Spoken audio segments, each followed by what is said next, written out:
Good afternoon. I'm Trinace Riggs, School Board Chair, and I hereby call this special meeting to order at 4:17 p.m. on this 25th day of September 2023. Pursuant to Bylaw 146 and Virginia Code 2.2-3707, the school board will hold a special meeting on Monday, September 25th, 2023, at 4 p.m. at the Holland Road Annex, 2323 Holland Road, Virginia Beach, Virginia, 23453 in the Einstein Lab. The purpose of this special meeting is for 1. Model policy work session.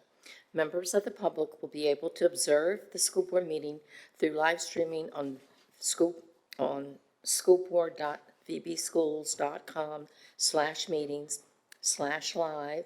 It's broadcast on VBTV channel 47 and on Zoom. Thank you to those that have joined us in person and online. Madam Clerk, will you please announce those school board members in attendance?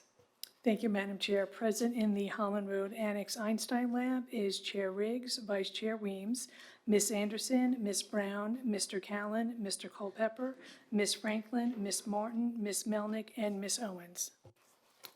And Ms. Manning is out for a personal event of hers, and she will not be here.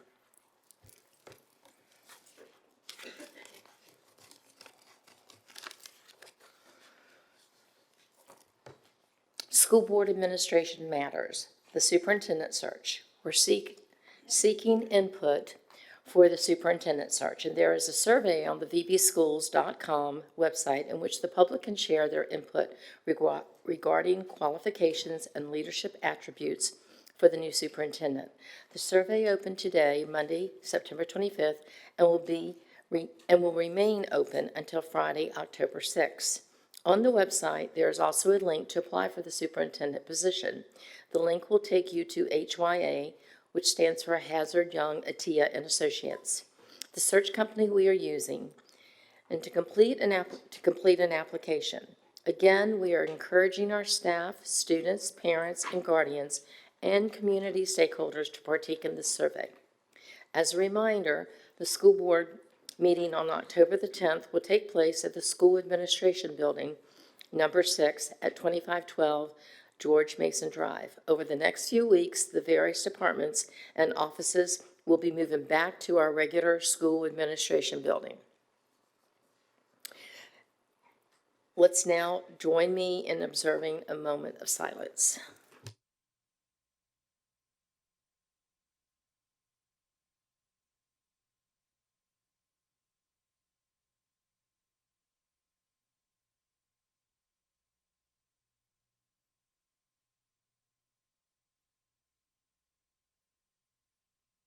Please stand as you are able for the Pledge of Allegiance. I pledge allegiance to the flag of the United States of America and to the republic for which it stands, one nation, under God, indivisible, with liberty and justice for all.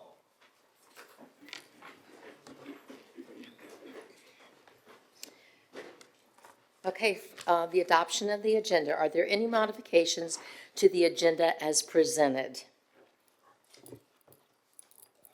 Hearing none, I call for a motion to approve the agenda as prepared. Ms.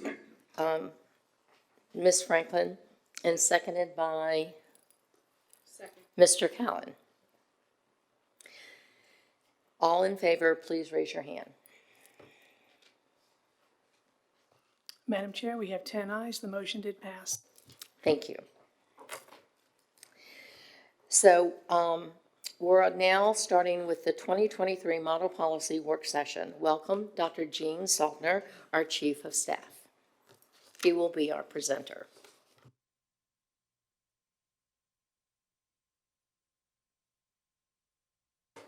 Chairman Riggs, Vice Chairman Weems, Dr. Robertson, members of the board. This afternoon, and likely this evening too, because we must commit to completing this work, we'll start where we left off from our last meeting, with those areas of the model policies where the board has not yet met with majority agreement.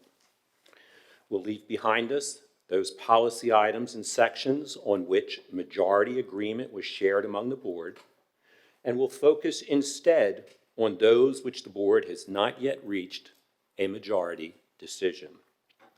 In doing so, we'll be prepared to move the model policies at our board meeting tomorrow evening from information agenda to action agenda for vote.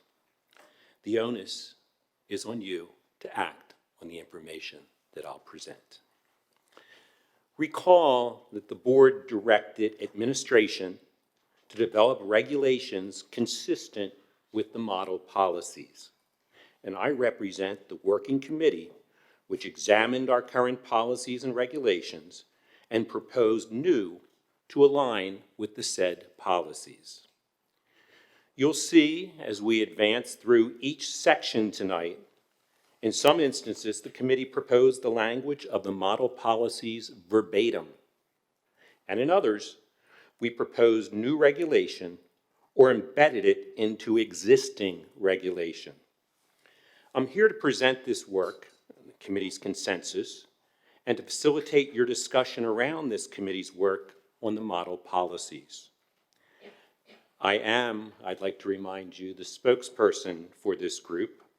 I will not present my views or opinions on the matters in which we discuss. Let's look at the intended outcomes of our meeting this evening. Our objective to this special session is clear. We know we have a duty to make decisions which will provide our students, our staff and parents, and our community with clear directions on these model policies. We must do so because we are compelled by the governor, and we must do so because it is right and it is good to move forward. We owe this to our students, our staff, and community. Hence, our twofold objective: to examine proposed regulation to ensure consistency with the VDOE 2023 new model policies, and to prepare each board member to move model policies from information to action. I'll ask you to work with me and say, here's how we'll do it. Let's start with the slide deck note pages I've provided to you. Each slide has a section for notes, and I'll ask you to allow me to go through the presentation in its entirety. Taken as a whole, it will lead to deeper understanding and will provide a nexus between the various sections. As I advance each slide, record any notes you have, as once I'm completed the slide deck, we'll return to each slide for a second go-round, where I'll take your questions or provide rationale or simply clarification. On this second go-round, I'll ask if we can conclude each slide with a straw poll or a straw vote. I've also provided each with a highlighter. It is there in front of you. Use it where you'd like to notate next to keywords or areas of concern. Now, before we get to the business of the slides, allow me to bring to the forefront the September 12 approval of School Board Policy 531A. In this policy, the board added definitions for parent, for sex, and more germane to our work this evening, the definition of a transgender student. I'll give you a moment to reread that.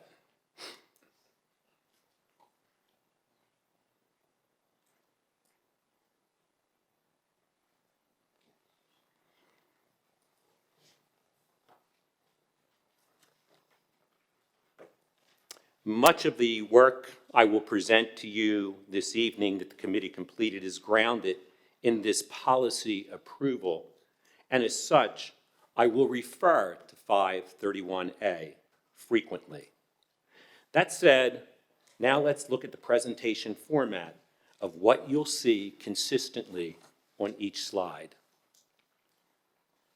At the top of each slide, you'll see the title for model policies.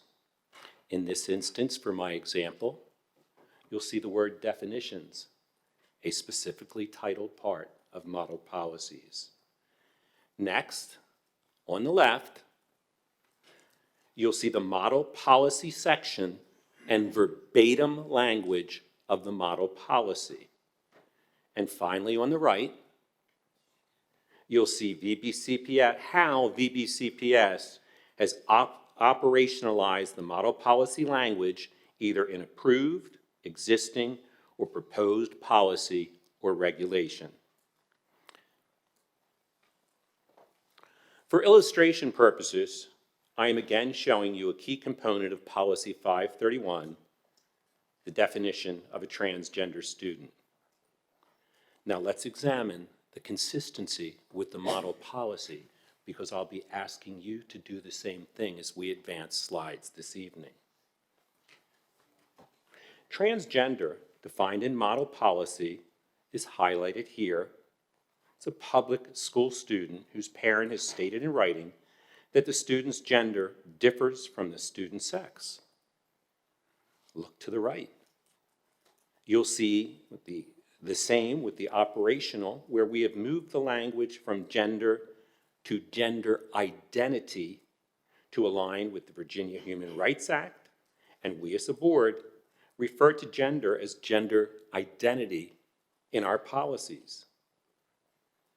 That's how we'll move through this process. We'll practice a few more before we get started. In the bold on the right, you'll see our policy approved on September 12th also included a statement to explain how written requests from parents will be memorialized in the student record. In short, under the Virginia Beach column, we've aligned our definition with the model policy and added how written requests will be operationalized or memorialized in the student's record. We're empowering the parent to drive the official record. You'll see this empowerment of parent rights throughout my presentation today. Let's look at another sample. I'm going to ask you to study it for a minute.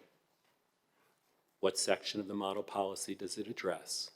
In this instance, safe, supporting learning environment. Can you identify the language of the model policy? Take a moment.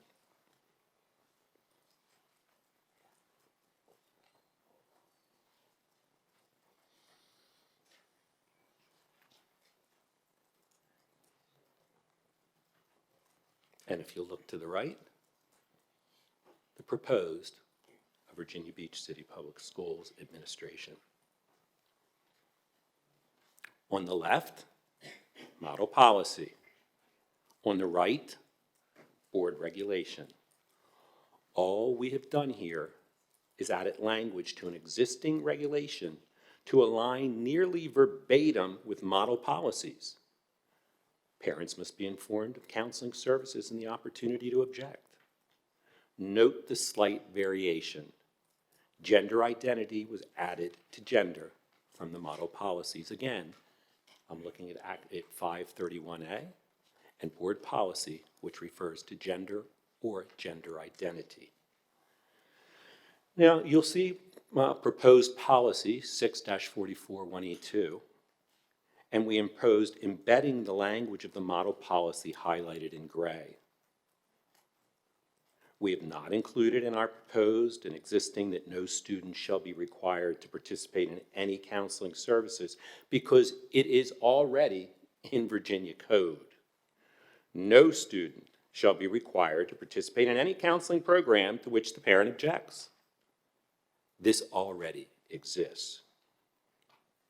Recall on September 12th when board members examined the slide which I have here before you with model policy and with Virginia Beach's proposal, there were no concern when adding this language to the regulation. One more illustration and we'll get moving.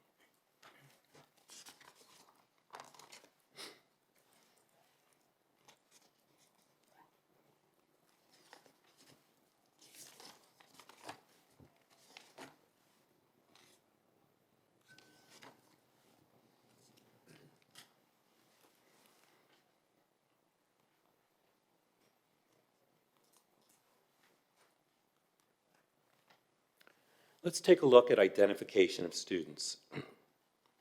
On the left, you'll see the school division will refer only to the name that appears in the student record.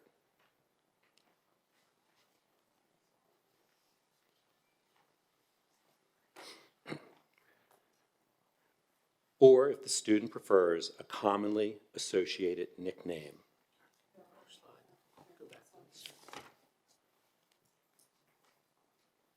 I'm sorry. I'll walk you through this section. Sounds like I need to be walked through it. Let's look at the model policies, D1, which we will not examine D1 tonight. It's merely a reminder to us that the model policies call on schools to treat all students, and transgender students are specifically referenced in this with respect, compassion, and dignity. The title shows the section we're on, identification of students. See the model policies on the left. See our existing policy on the right. This will serve, again, as another reminder of the procedure we'll follow this evening. I've demonstrated for you the format and process we will use. Now let's get started. So I'd say get pens up, highlighters ready, and again, I'll ask if you will allow me to go through the entirety of this presentation as you record notes and prepare for a round 2 where we'll go over each.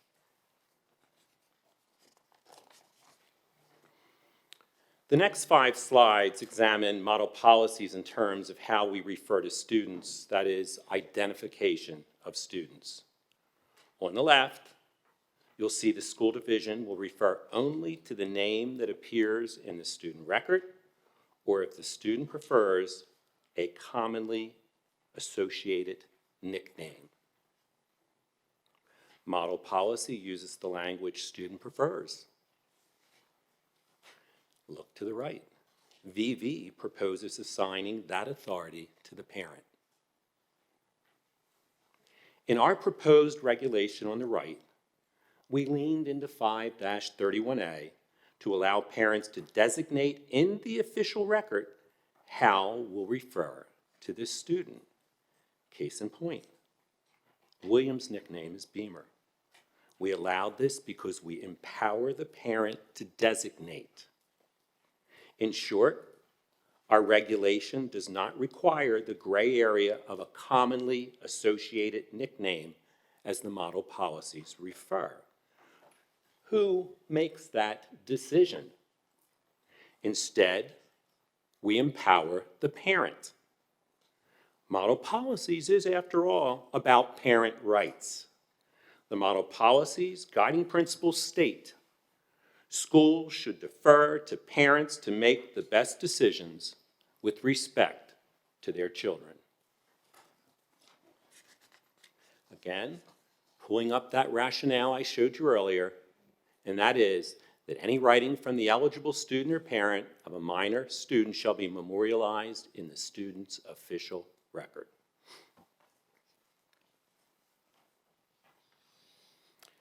It is the committee's belief that this language that we've just provided you is clearer for those who must implement it, our teachers.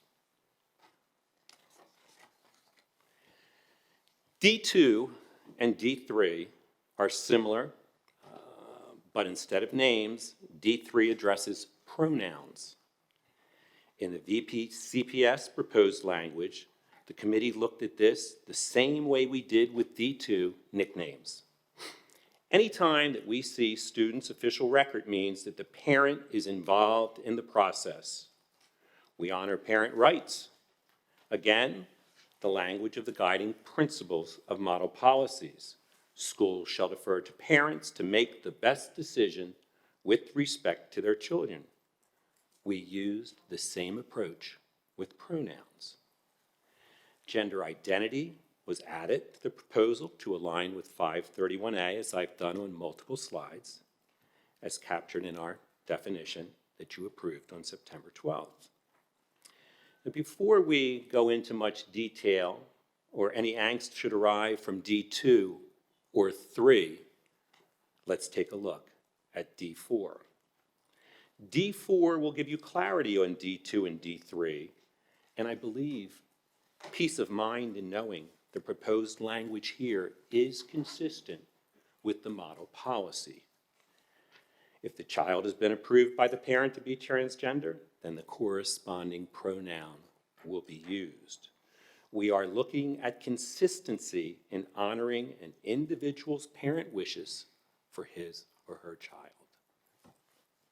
Let's look at D4. I think it will provide clarity for you.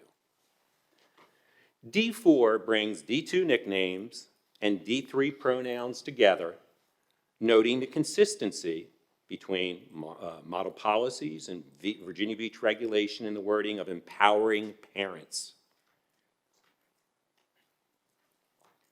Parent instruction is shadowed language on the left, because the model policy in D4 states clearly on the left that such other name or pronoun should be used. VBCPS is using the same approach for all name and pronoun requests. See under B. D4 clearly encompasses D2 and D3. I'm going to give you a moment to read that so that you can see the caveat that D4 presents in terms of encompassing D2 and D3. Please take a moment to do so.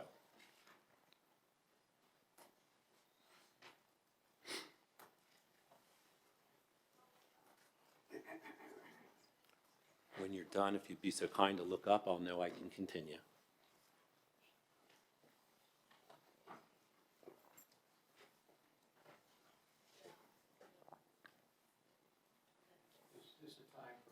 It is not. I'm just pausing to make sure you've had an opportunity to read this critical piece, and I'd ask you again if you'll record notes and highlights, and I'm happy to answer those on round 2. Can I interrupt just for a second?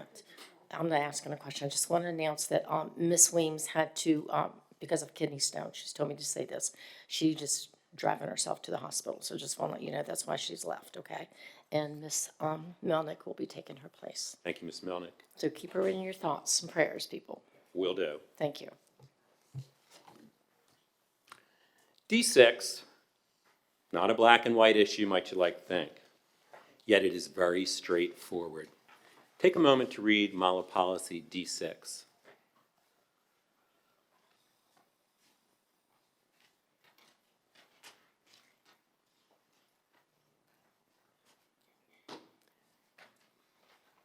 It is a straightforward issue.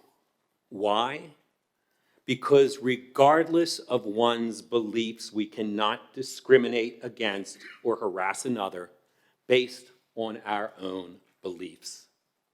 That said, if one feels their rights have been violated, we provided options to work through school staff or human resources to address these concerns, to examine whether one's constitutional rights are protected in this case. Students go to the counselor or administrator. Staff go to administration or human resources. Now here's a simple one. The committee which developed operational regulation adopted verbatim model policy from Virginia Beach regulation. This is one where you're seeing verbatim adoption. No policy for teachers to conceal information related to gender. It will be added to Regulation 5-71.1.A4. Recognize that currently no point 4 exists under 5-7.1.A. We would add 4 for this purpose. We'll shift gears now to another section of the model policies where concerns or clarifications were needed. And that's student participation in sex-specific activities and facilities. Begin by saying, foremost, this slide is not about Virginia High School League competitive sports, and it's not about facilities such as locker rooms or bathrooms. Instead, this slide is school activities and school-sponsored events, such as Girls Ensemble, Boys Choir, African American Male Summit, Beach Girls Rock, and in some instances, PE. There are three things you'll want to note here, and I've drawn the arrows to those three things. One, the first arrow, we have regulation already which discourages the use of gender grouping. Where it still exists, we have, admittedly, work to do, but we're shifting away from gender presumption regarding skills and interests. Second arrow, C2, is also existing, but to align with model policy and 531A, we proposed adding the word identity. You'll see that happen frequently on our slides. And three, third arrow, we align directly with model policies for those which by purpose are separated by sex. Sex, not gender identity, will be the determining factor. An example of this, family life within PE. I'm going to take it up a notch. That was a simple look at student participation, and one that I suspect most would see clearly the logic and rationale.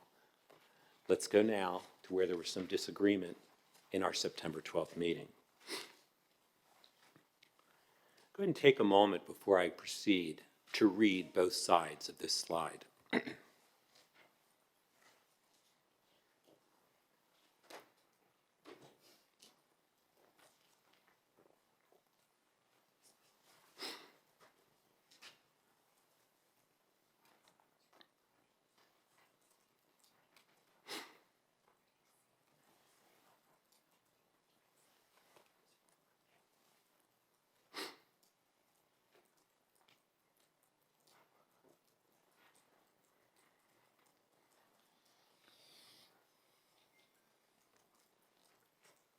And if you'll just look up as a nod that I can continue.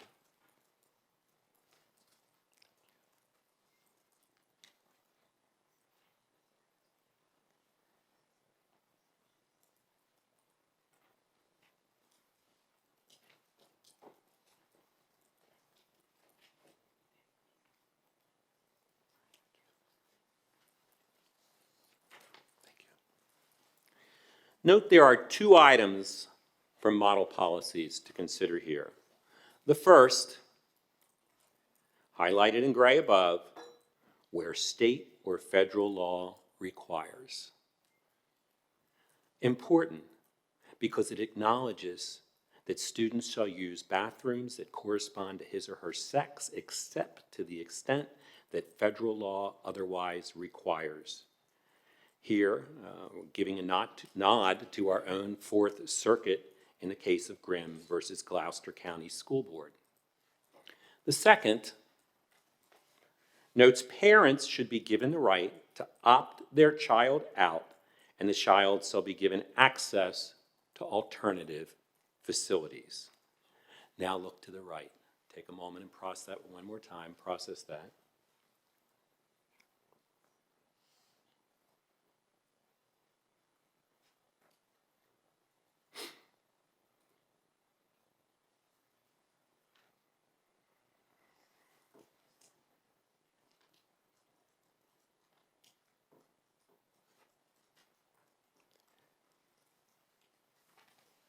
You're looking at a blend of existing policy, which is in bold, and proposed. The primary difference between the left model policies and the right is twofold. The first difference is single-use gender-inclusive facilities will be made available to any student, and we're putting to any student. As such, no opt-out would be needed. We again acknowledge parent rights and state designated in the student's official record, and that the superintendent will develop procedures for the parent and legal guardian of a minor student to determine which restroom or locker room their student will use. The proposed does not allow for willy-nilly use of restrooms or segregated facilities. It is a parent's decision. In the spirit of the model policies, parent decision is indeed key here. Engaging parents to determine restroom or locker room, not the minor child. Let's take it up a notch. Here we address overnight travel accommodations and locker rooms and other intimate spaces. Go ahead and take a moment and read the left and right side of these.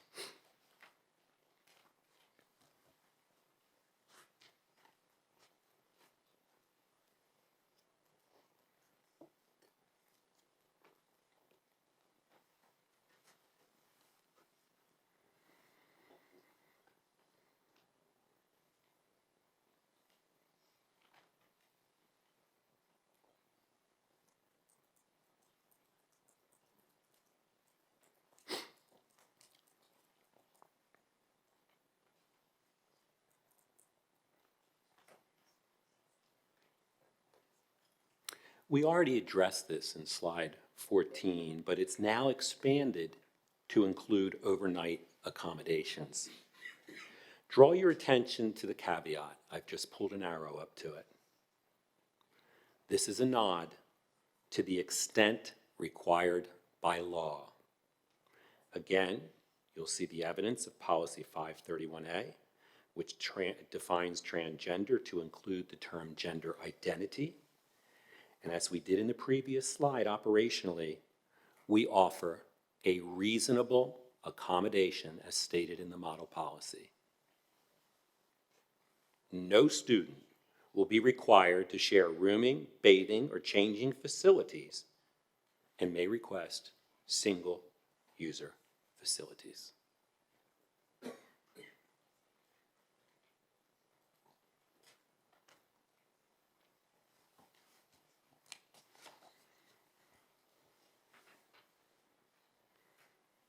Let's look at model policies on this slide. Single-user bathrooms and facilities should be made available in accessible areas and provided with appropriate signage. We have single-use with signage already up in each of our schools. You've seen this same language in the preceding slides. The same language, again, from policy 531A, drew an arrow to that. We give the authority to the parent. Note, we are engaging the parent of the minor student. I'll give you a moment to process that.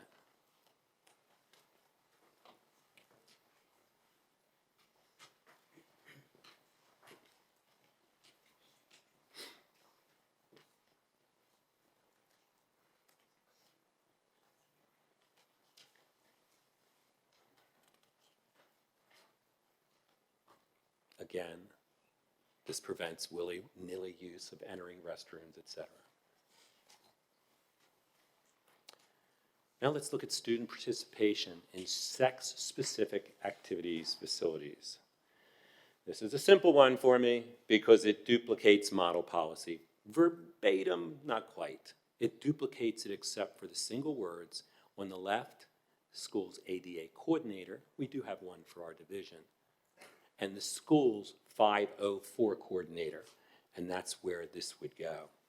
We don't need a regulation or policy here. We do not address in regulation or policy any specific diagnosis that would require a 504.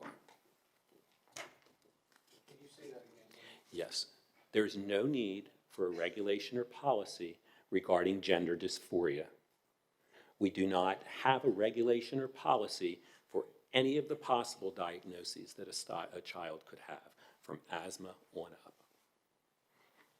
Let's go ahead and look at athletics. And I'll give you a moment to read this slide. Pretty simple. Determined by sex rather than gender or gender identity.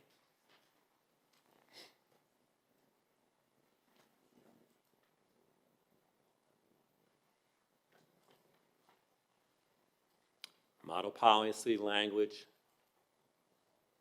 verbatim, including the word gender identity, which I frequently needed to add. Know that our athletics are governed by the Virginia High School League, of which we are members, And I'd like to just pause for a moment, and we're wrapping up. We're hitting here to the end where we'll go back and allow you to revisit each of the slides. But before we do, because there has been much discussion on this topic, I'd like Mr. Delaney to come up as he works with our high school league and just give you a little bit of background on a possible appeal process to this that exists with the high school league. Matt?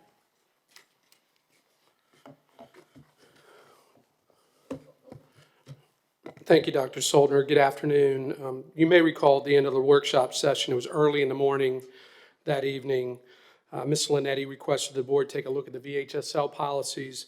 You have those policies in your packet again this evening.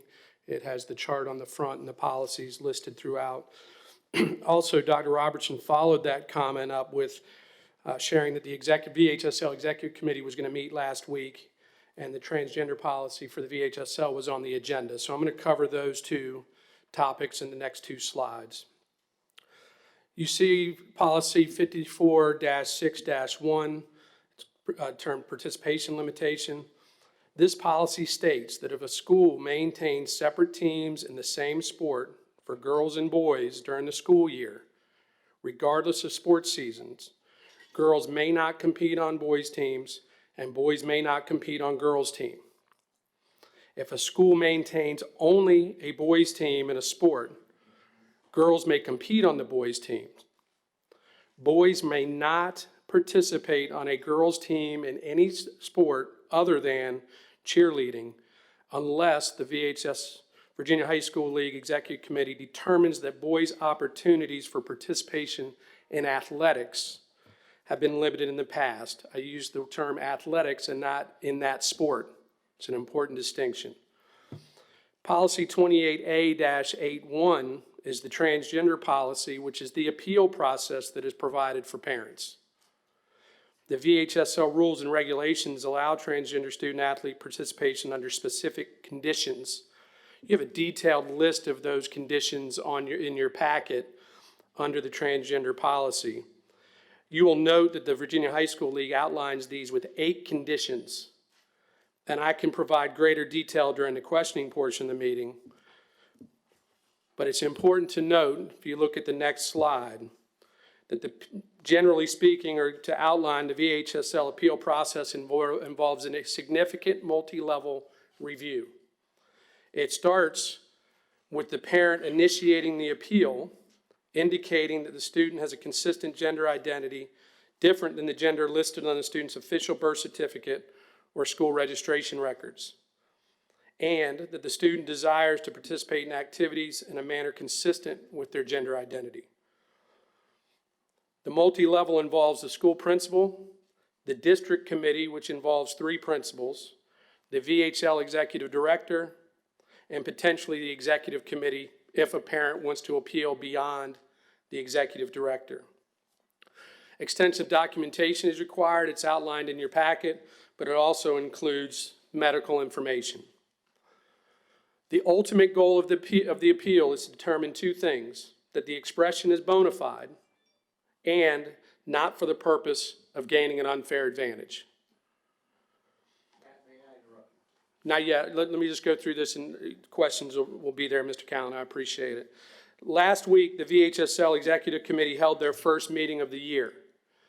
I think it's important to note the VHSL Executive Committee consists of 37 voting members, including 18 principals from across the Commonwealth, a representative from the Virginia Department of Education, 8 superintendents, 1 member from the Virginia School Boards Association, a member from the PTA Board of Managers, 6 supervisors of athletics, and 2 members of the General Assembly. On the agenda was a discussion regarding the transgender policy and if the policy should be removed. Dr. Raley, the Virginia Department of Education Chief of Staff, and Dr. Kuhn, Superintendent of Public Education, were present. The Executive Committee voted unanimously to postpone the first vote to the February Executive Committee meeting to allow time to gather feedback from membership, constituency groups, and possibly amend the draft proposal. Thank you. Mr. Callen, we'll provide for questions when we go on round 2 that we'll return to this slide. It wasn't so much a question as much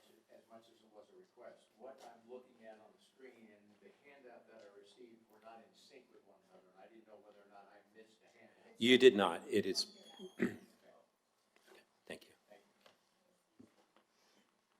It just goes into depth, Mr. Callen, about each of those 8 steps on your sheet, your handout. It talks about in depth where he had it in just that one slide listed. So it goes into depth on your sheet. All righty. There is one slide I want to draw your attention to, and this is one that a board member requested that we wordsmith. And that is not our business tonight, because that would require the PRC to work on this policy. So I did not want you to consider that it was neglected. It will be sent to the PRC for discussion. So at this point, we want to move to questions, but before we do, I'd like to point out that we're going to go one slide at a time to assist you with understanding these. We'll start with slide 8. So if you'll go back to your notes on slide 8, and that's going to be our first slide for discussion.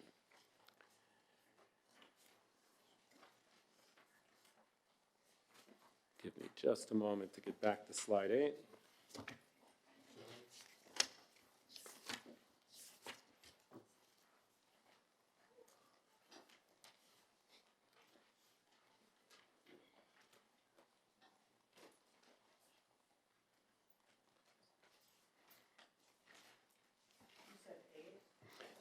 That was the first slide that we presented that was a matter for majority agreement, Ms. Brown. Page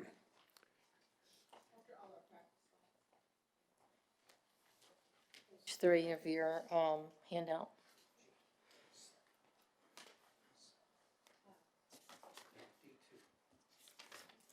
Forgive me, Dr. Roberts, thank you. D2, slide 7. What would I do without you?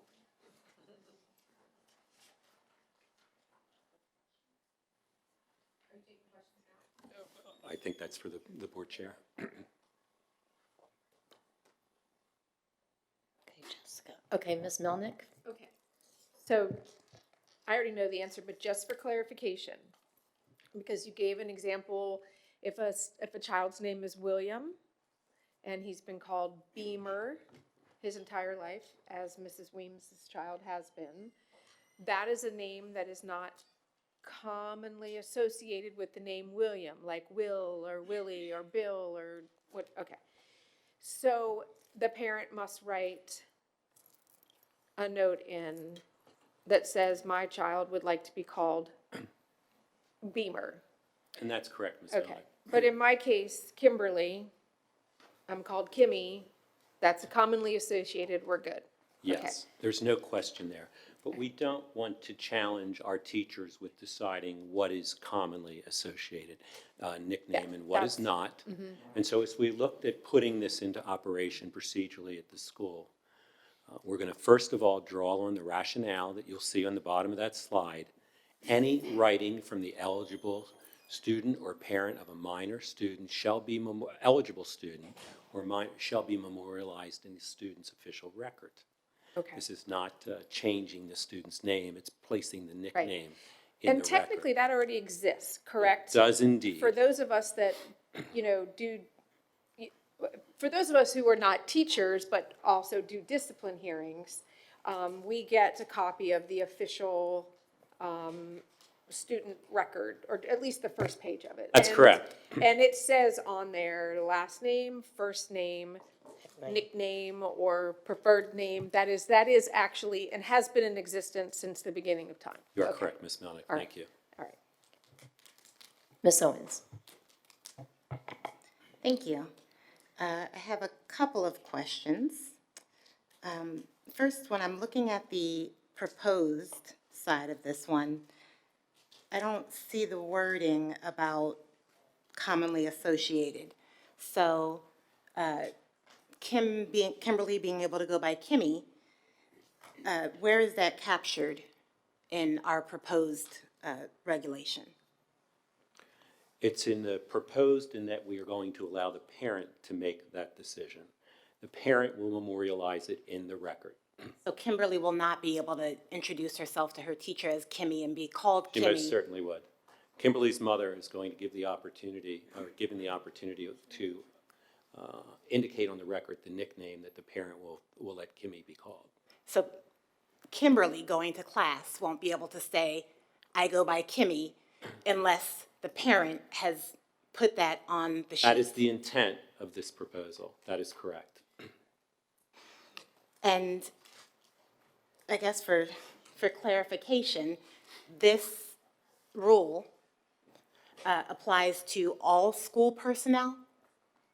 Or just teachers who get these printouts with official names on it? If we are operationalizing this, it is part of policy and further regulation, all employees are expected to carry that out. Certainly, a custodian who knows a child may not know that there isn't an accepted nickname, but I don't think that we could possibly define all of the possible variations that would occur in this. What we're trying to do is clarify for you the use of an acceptable nickname. And what we are saying is that Kimberly is more than likely not going to be called David unless Kimberly's mother has put this or memorialized it in the record. Okay, so the Kimberly or whoever goes to the library, and the librarian, she's looking for books, she's not checking anything out yet. Somebody approaches her and she says, I go by Bobby. What's your name, little girl? I'm The Bobby. librarian would have a copy of that record when she checked out those books. So if she checked out a book, but if she is working in the library, I assume the librarian is going to say, okay, Bobby, may I help you find something? Is that how Ms. that Owens, works? if you look back at the chart we gave you before, the language in Regulation 57.1 also deals with whether staff members or students have been informed that the child has a different name. If you haven't been informed, and we're not going to hold you responsible for that if anybody's told you that. So we will have, with the new procedure, we will have a way to inform staff what the name is going to be. But if nobody told you about that, we're not going to hold you responsible for not knowing that. So, but if you've been told, I'm sorry, that's the one, and the parent prefers it should be called Kimberly, and then you proceed to use it, then you would be in violation of the regulation. Okay, so only if the staff member is then told. So cafeteria staff. I've volunteered in the cafeteria. I've never gotten a list of student names, but if somebody is asking to have their ketchup opened, I'm opening it, I'm calling them whatever they've identified their name as, and that's fine because no staff member has come over and said, no, you can't call this child Bobby, you must call this child William. So only when somebody is corrected is when it's going to be an issue? We're not going to discipline an employee who's not been told that this is the student's name. Hopefully that will be corrected at a time. They will be working through procedures and how you will inform individuals for that. But that's existing language in Regulation 57.1, which you were not concerned about, so we didn't bring that back up, but that language will remain in the regulation. Okay, and I assume same for all the other staff members who aren't going to necessarily be looking at a list of children's names. The bus driver who is on the bus and says, who's that yelling over there? It's Bobby, because we've always called this child Bobby. The bus driver is going to say, Bobby, stop doing that, and is going to refer to that child how they know that child. That correct? If I can chime in. Okay. So Ms. Dr. Owens' Roberts. question is a really good question. Yeah. To illustrate clearly how the model policies have multiple layers and are, no matter what is decided, are going to create difficulties for school staff. There are 2,000 kids in a high school. There are 1,000 kids in a middle school. There are 700 kids in elementary school. An elementary school teacher knows their 25 kids. They may know some kids they've taught before. They may know some kids in their switch classes or that they interact with. They are not going to know 70% of their kids. and they're going to do the very best they can. What we try to do here is to go back, and Dr. Saltner has made this clear. One of the things that the guiding principles have said in the model policies is an appreciation of parental responsibilities and rights with their child. Commonly associated seems like it's not a big deal until you start debating commonly associated. And so we decided not to include commonly associated. We instead decided the parents will indicate early in the year, which will, whenever we implement this, what is the nickname your child is going to use. Now, it could change as the child changes, and the parent would have to let the school know. And so there's nuances to this. And so, our choices are, do we include commonly associated? So then we really haven't addressed the subjective nature of commonly associated versus, even though the commonly associated seems to make perfect sense. And it's something that it could be discussed, but this is kind of the many layers of nicknames and the challenges we have. Okay, thank you. I do agree that this portion is layered and nuanced and just a lot. It's just a lot to bring into the staff. The other pieces, while I wouldn't have necessarily chosen to implement, there's certainly less concern of argument. I feel like the one thing that students have been saying for the last year and some change is, I'd like to be addressed how I'd like to be addressed. I'm not talking about pronouns, the he or the she and all of that, but if I want to be Bobby, if I want to be Miss Owens or Mrs. Wesley, I should be able to be addressed how I would like to be addressed with my name. I think that's appropriate. I think that's respectful. And I think that addressing children, students, staff members the way they want to be addressed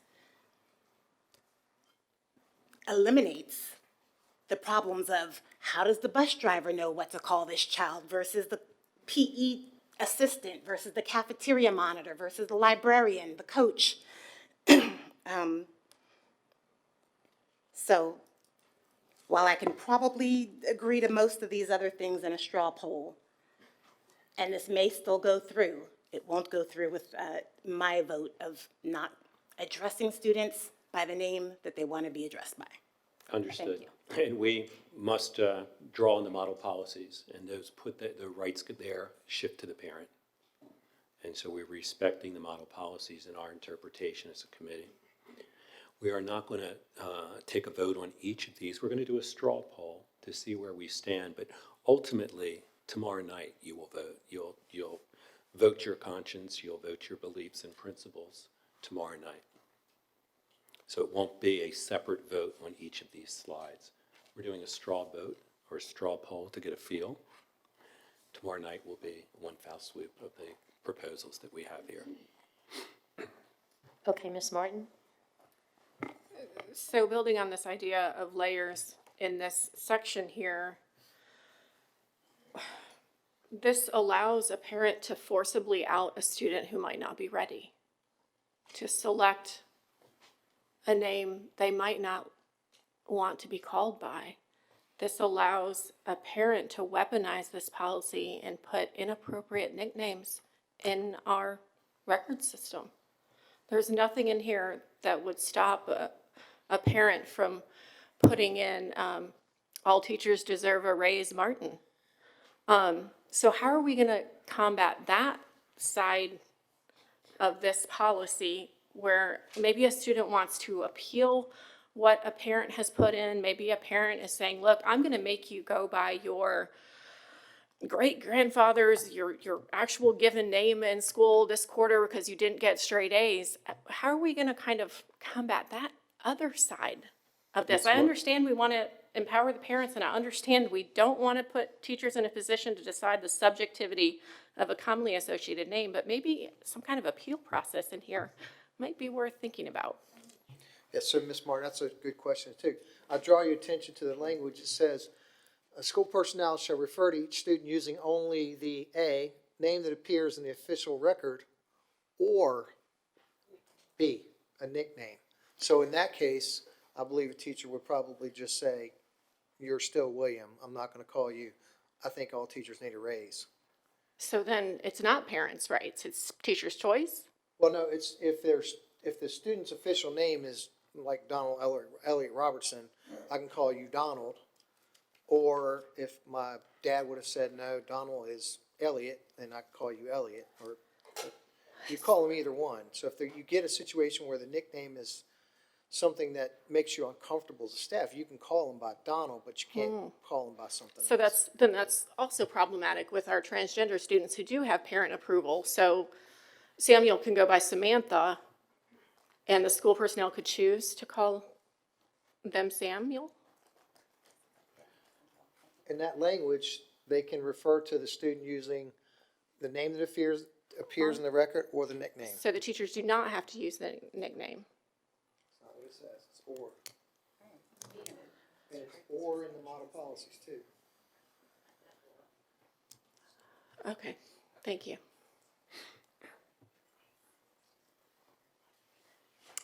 Ms. Brown?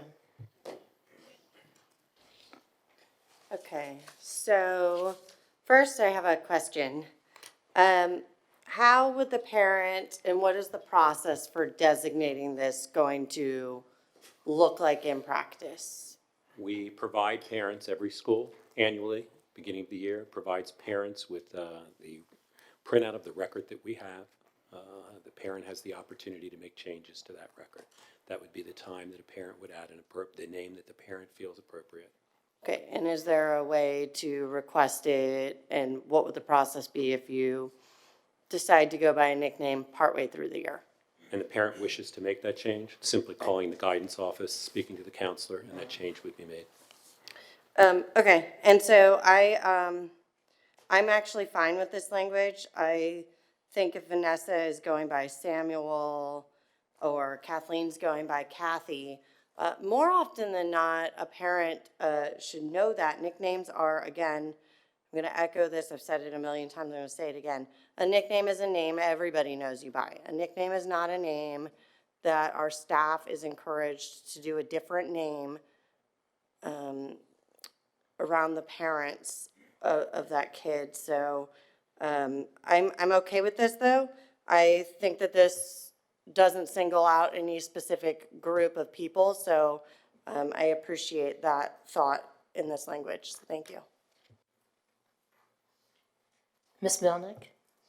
Okay, so this one's tough, but mostly because I'm a former teacher, right? And so I know the reality, and the reality is not all parents turn that paperwork in, right? So how many times do you send that first day packet home with their students, and it's November and you still don't have that signed off form for the code of conduct, right? And that's where all of that's gonna happen.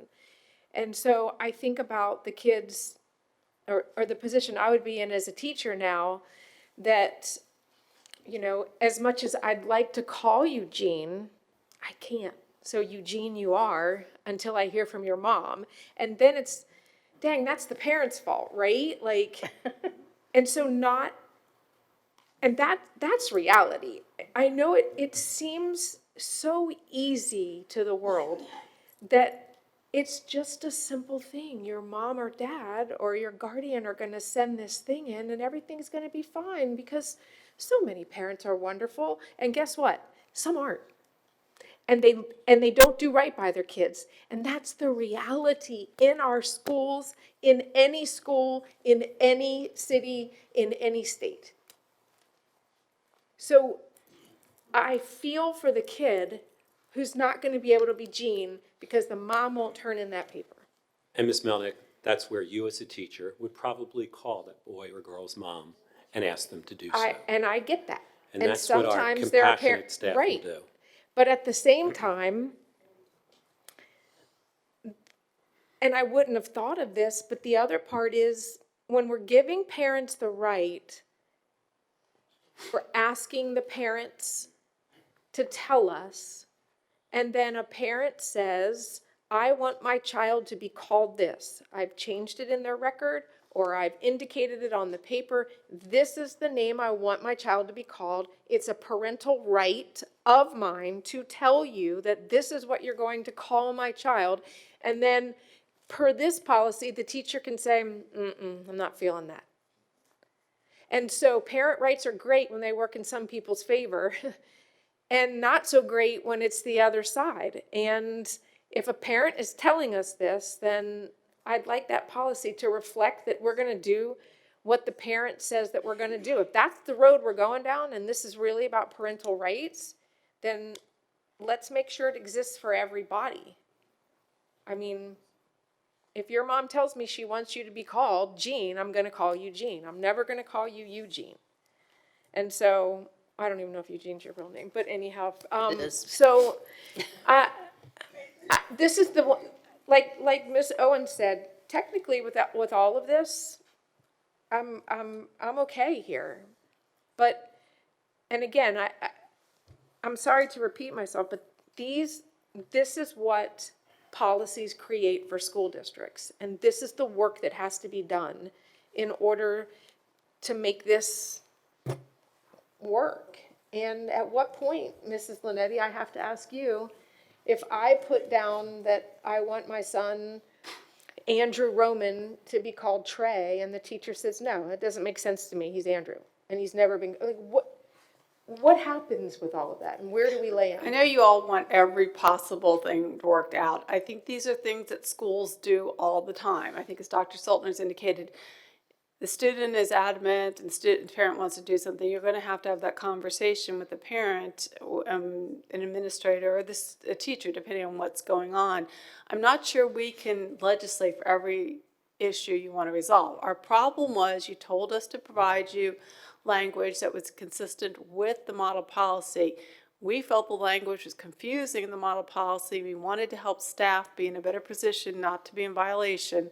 So we thought it was drafted by the parent would put in there. If the students could, if a teacher likes the name Eugene, is considering calling Eugene, the student continues to feel upset about, the students can certainly go to an administrator or talk with their parents and come back in, and we would talk with the staff member. Okay, so, I'm sorry to interrupt. Let's forget Eugene and Jean. Let's talk about Daniel, who wants to be called Samantha. And the mom says, this is my child, Samantha. And this is the name I have indicated. This is the name I want my child to be called. And the teacher said, no way. Then what do we do? So I'm not trying to get nitpicky.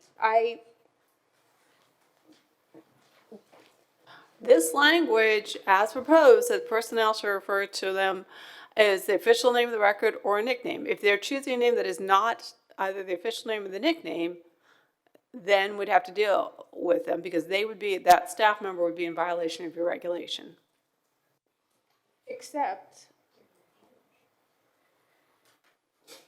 a nickname. But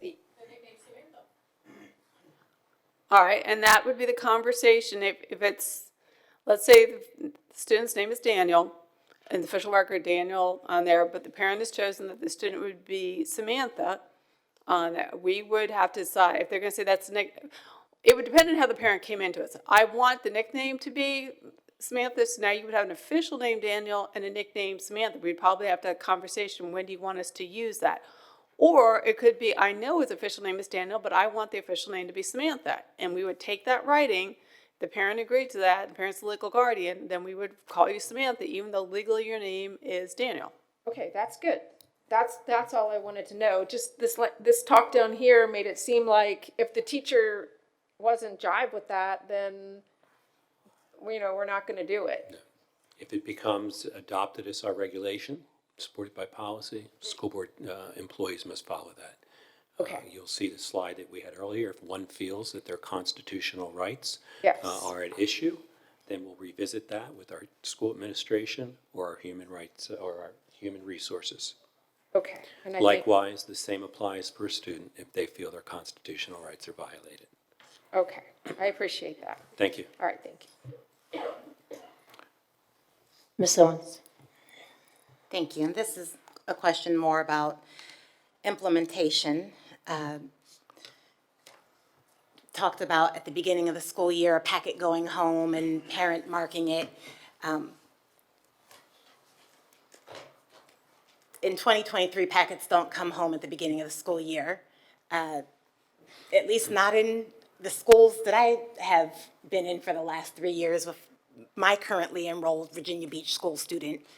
Things are virtual. So a parent who has internet access and knows how to access Parent View and is going on can update who the emergency contact is and name or other information. Hopefully, we are making clear that parents can also do that through phone calls when we Absolutely. implement that. We do that now. Is the plan kind of I don't want to call it a magic date, but since we're starting mid-year, not at the beginning of the school year here for this, children who have been, whatever, Kendall, Orion, Icarus, whatever they've been all year, and all last year and all the year before, beginning of next semester, are they automatically now this other, whatever official name on their record? And staff members and personnel, I guess, should know, but unless they don't know, they can continue to call that student whatever they've been calling them unless they get an official request to stop calling them that name. Is that correct? That would be correct, and we can make those changes at any time. If you were to approach me as a student and I were a principal and indicated that your mother had given consent, and we indicate, well, I haven't received that, may I call your mother? May I walk you down to the guidance office and let your counselor call? When we have that confirmation from the parent, we'll make that change. This is how we do it, and it is how we have done it with students for years. We are going to do what we believe is best for kids. And when a kid feels in that instance that the parent has not had an opportunity to voice that, we're going to reach out to that parent. And if I could add something to that, Right. Ms. Owens, because I think that your bigger question is, how are you going to implement this? Right. So let me go back 2 weeks ago where I said that recognize that whatever passes, it can't be implemented the next day. Correct. We had done a great deal of work, we being my team, had done a great deal of work prior to the September 12th meeting because we had a different hypothesis about how things would go. After the 12th meeting, I told the team to stop. You've got enough on your plate. You get to the business of the work that was been planned, hold. And I've already established a timeline that starts on the 27th of a number of actions that have to occur on top of everything else that they have to be able to have training ready to share with principals on October the 5th, to be delivered to staff on October the 9th, to go into effect on October the 10th. Relatedly, we would have communication out to parents as early as October the 5th, but no later than October the 9th about the process. And we would also recognize that there's going to be a implementation period where we're going to need to exercise patience, which is what we would always do before we start. Okay, you've had enough time, you've had 2 weeks, you've had the process, you've asked all your questions. But the plan would be, if something gets approved tomorrow night, that we would work towards implementation on October the 10th. Okay. I suppose it kind of answers the question that there are going to be staff members who have no reason or ability to access students' information. They had that student last year, that's how they've always referred to them. They have no reason to refer to that student any differently, may not even know what their full legal name is because they've always referred to them as that. And so they'll continue to do so unless told otherwise. Okay, correct. thank you. Okay, Ms. Anderson? Actually, my question was just now answered, because I was going to ask about implementation, and so you've sort of answered that. So obviously, though, you're planning to implement this with parents via Parent View? We would, in getting together with the communication team, the counselors, administrators, we probably would do it in several different communication venues. Okay, Because we couldn't assume that just sending out a family comm is going to get to everybody, or sending out a newsletter would get to everybody, or suggesting people go to a website. We're going to have to make sure we scour the communication field. so this might take some time to, I guess, a little time to expect every single parent to. It will. It absolutely will. And so that's the point of, anytime you introduce something in the middle of the year, it multiplies the obstacles.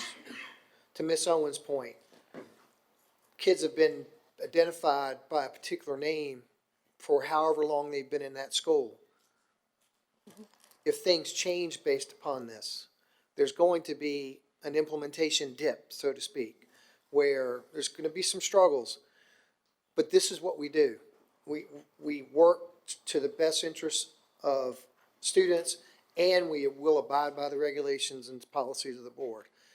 So there'll be a kind of a grace period as we work through this, but the longer we wait, the more difficult it is to change habits that have been created now over the last 4 weeks. Right.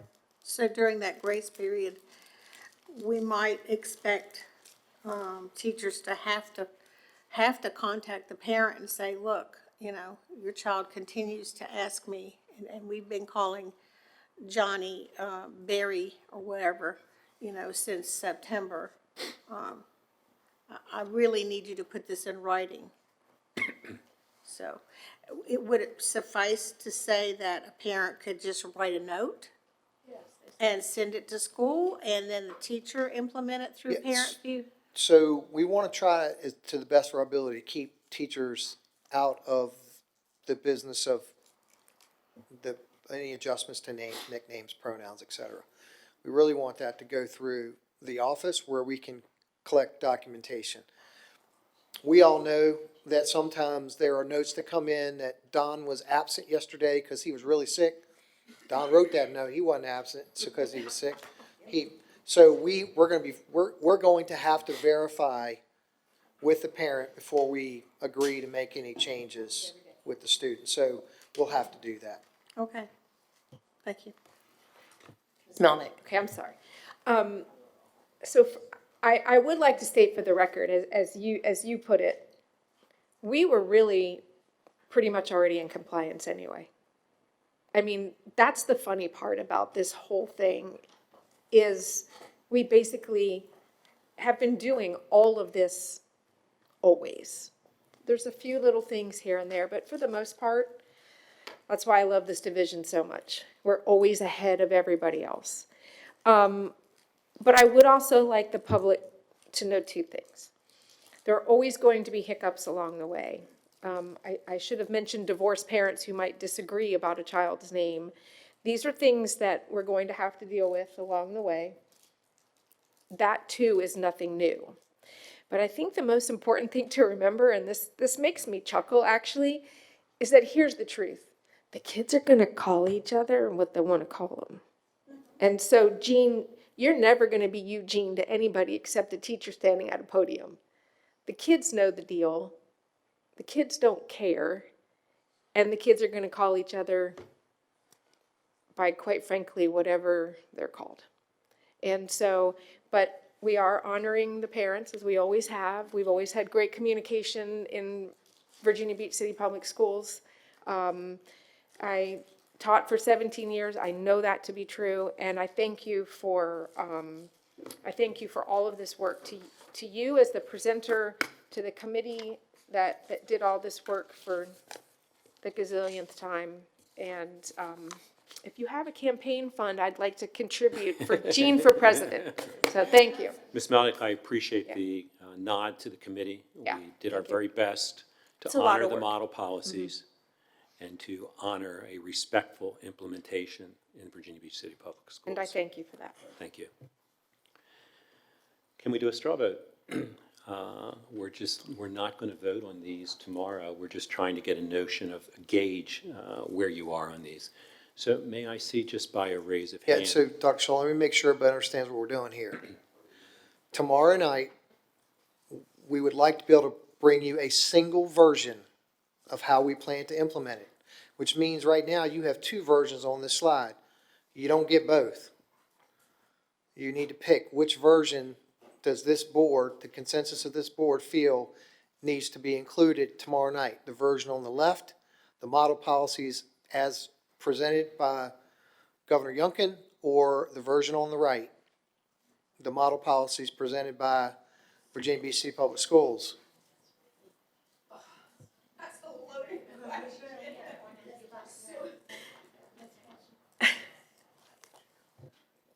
Ms. Martin?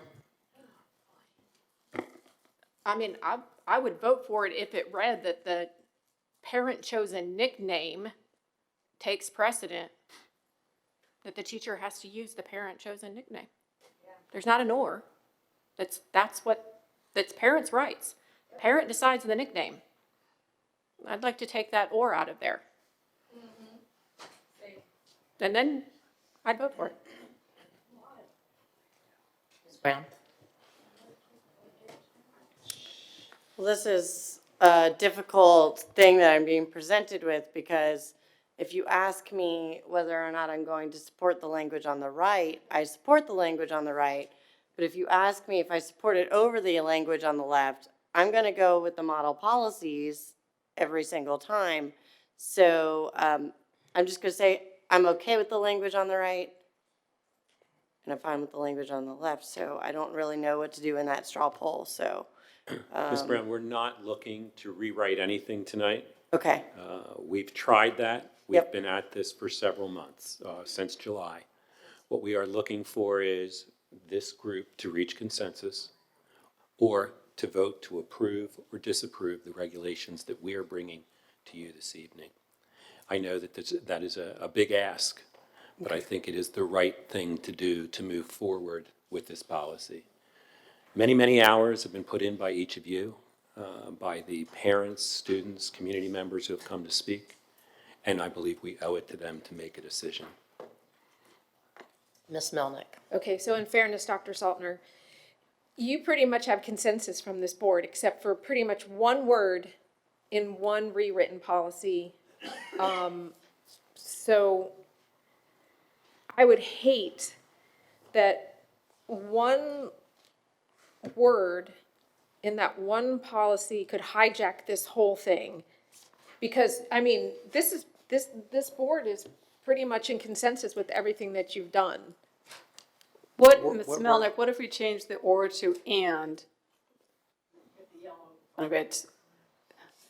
So School personnel shall refer to each student using only A, the name that appears in the official record, and B, the A or the nickname that the eligible student or the parent or minor student designated.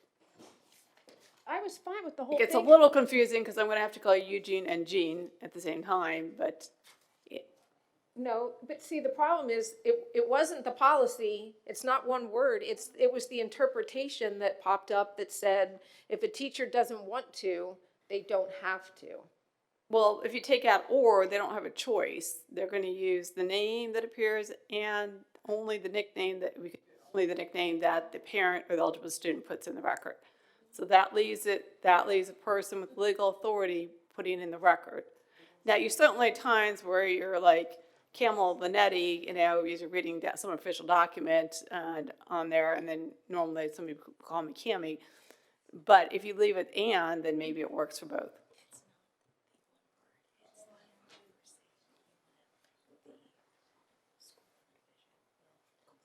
Yeah, that is, she said, it's not the and or, it's that the school division will comply. If a parent is saying, I want my child to be called Kimmy, and the teacher says, that's ridiculous, you're gonna be Kimberly, the teacher, somebody said the teacher has the ability to just say no, but my mom wrote a letter and said, please call my kid Kimmy, please. Why But would, if you would put and, then it's Kimberly and the nickname. But I don't know that, are we only ever using the full name, or the nickname or the full name? I guess a parent could say there is no nickname, or there's no. So this is where taking out the commonly associated name comes into play. I understood the word Beamer, or, somebody who has a child who's a third and they call him Trey or Trip. I understand those, but until that was mentioned down there, that the teacher doesn't necessarily have to. Otherwise, I think you've got thumbs up from this board, and so I hate that this is gonna hijack the whole thing, because we're gonna be forced to vote as a whole. And that, I don't wanna hijack this work for just that one little piece. Ms. Martin? So I think it should read that the school personnel shall embrace the parents' rights and use the nickname. And if a nickname is not indicated, then the personnel will use the student's official record.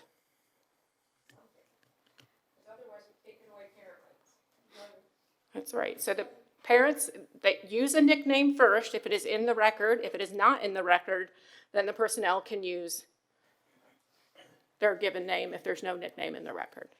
As a parent, I want my son called Sam, not Samuel, in school. If I put Sam in parent view, I expect Sam to be used, not Samuel, at any time, ever. Dr. Robertson? Yeah, so I think we can, I know that we didn't want to go down this road because we'll be here till tomorrow in this meeting. But we could, to capture the thinking of that we've heard here, we can add a statement after B that says, if the parent determines that the nickname supersedes the name in the official record, that's the name the teacher is supposed to use.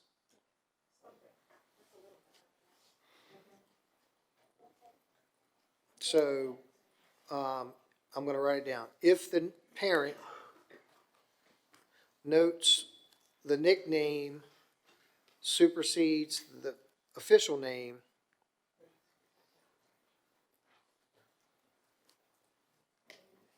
the nickname is to be used.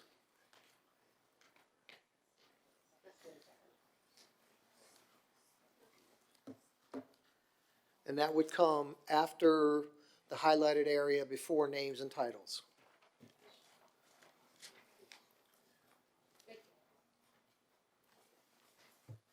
Mr. Culpepper? Just remember, this is going to come up later where you cannot compel any specific speech. It's one point that's going to come up, so I can't conflict with that. Can you repeat yourself, please? It's going to come up later. You can't compel specific speech, right? So ultimately, every individual has some ability to make their own decision about what they're going to say or not say. I'm sure that's why this part of this model policy is written that way, because it aligns with other parts of the model policy. I don't mind the change you're suggesting, but it can't override something else that's in there that says you can't compel people to say things.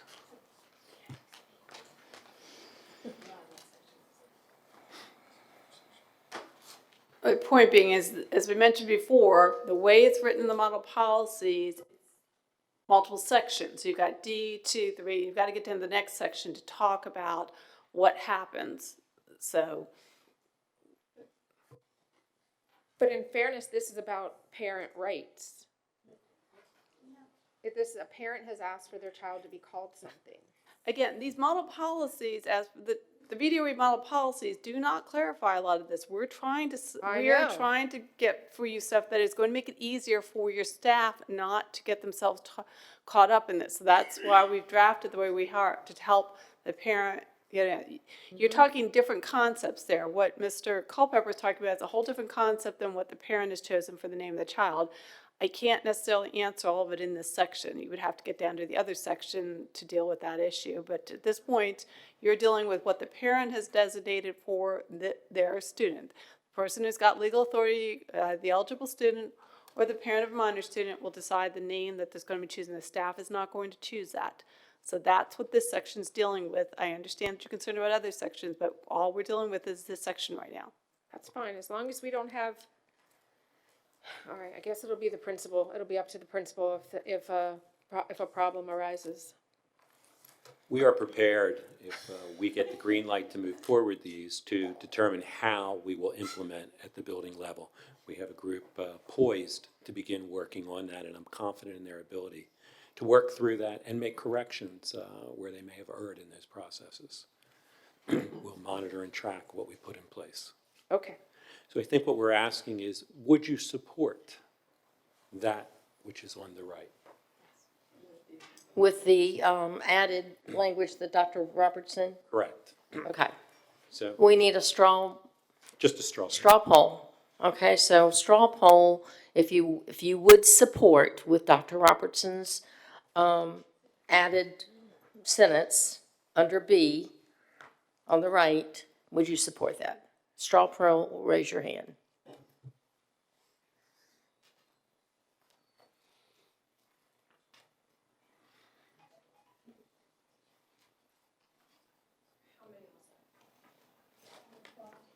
How many? There were 5. If you would not support that, raise your hand.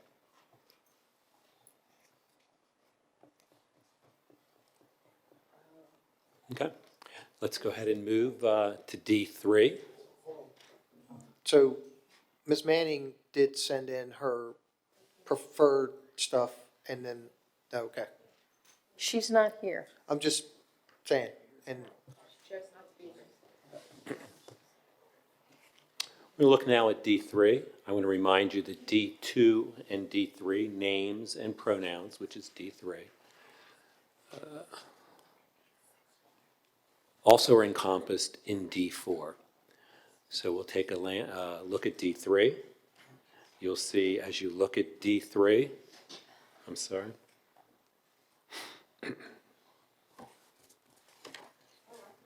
Very similar to what we just encountered. Again, shifting the responsibility to the parent.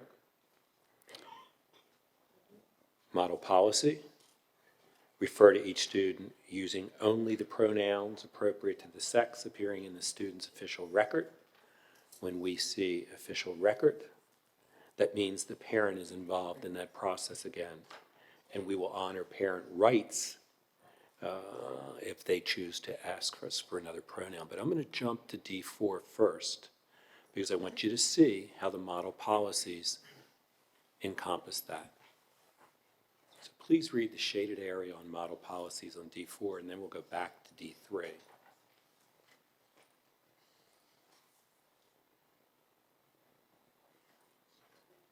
Key, a student's parent has instructed in writing that such other name or other pronouns be used. This is encompassing both D2, which we started with this evening, and D3, pronouns.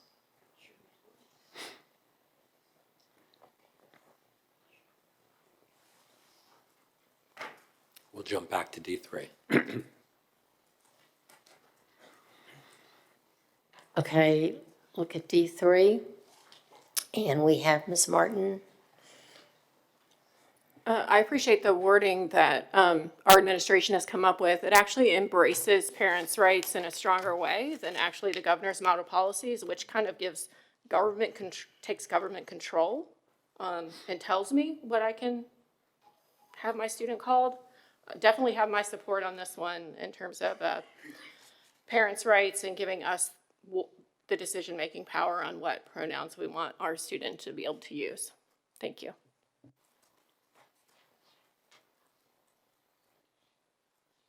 Anybody else? We'll go to a straw vote. Okay, straw vote. If you would support, if you can support what the school division has, what they came up with on the right-hand side, please raise your hand.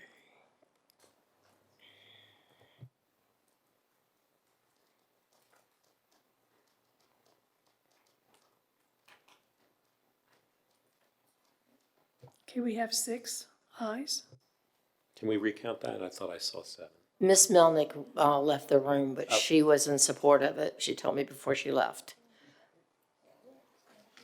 So, try again, raise your hand if you would support the language on the right. 7. If you would not support the language on the right, please raise your hand.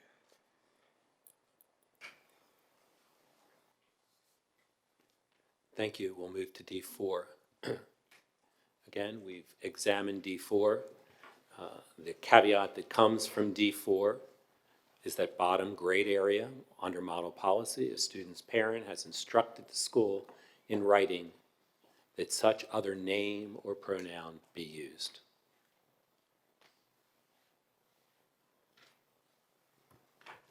Ms. Brown? Is pronoun usage a question that we ask at admissions? I do not believe so, and I'm going to defer at this time to Mr. Jameson. Mr. Jameson, can you indicate to us if that is part of the... It is not. Okay, thank you.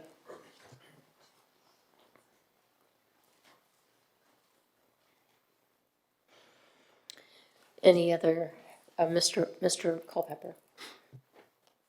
The model policy in reference to this, which is actually up in D3, is specific about male and female pronouns, and you've added they here. Is there a reason for that? Yes, if you look, can we go back to D4? Only if eligible or a parent has instructed school division in writing that such other name or other pronouns can be used. Because the model policy says the parent can tell us another name or another pronoun. We tried to honor that, but to capture it so we didn't have to wait later on, we put it up in the official record. So because the model policy allows a parent to come in to do that and choose another pronoun, we did that. Now, when we adopted or implemented 5.7.1 in 2021, we put the pronouns he, she, and they, because if you looked at the time period, there was discussion about 32, 34 different kinds of pronouns. We didn't want to have to necessarily deal with 34 different pronouns, so we chose that we would use he, she, and they. But we believe the model policy allows a parent and student to choose, or eligible student or parent to get another pronoun or another name. So therefore, we felt like we needed to incorporate that into the official record. I'm sorry, you went quickly into what part of the model policy you were referencing. What was that? Where the yellow arrow is on the left-hand side, the parent has instructed the school division in writing that such other name or other pronouns be used. So because the model policy allows a parent to do that, we incorporated it over in the B2 section. All right, well, I understand that part, but in D3 is where it's specific about, But that's your problem. D4 overrides or changes D2 and D3. So if you don't, you have to get all the way down to D4 to realize the model policy is allowing a parent to make that decision. So look at the top of D4, notwithstanding the provisions of 2 or 3 of this section, you have to honor the parent's right if they put it in writing. So that's what you need to make sure you're reading all of D4 because it modifies D2 and D3. So we just tried to make it clearer and put it over there. Whatever you put in the record, that's what we're going to honor.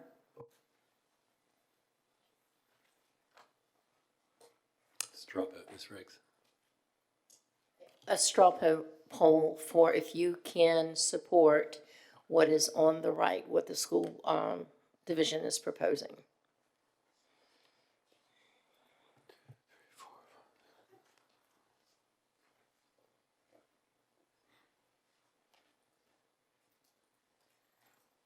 Do we have 6 ayes? That's correct.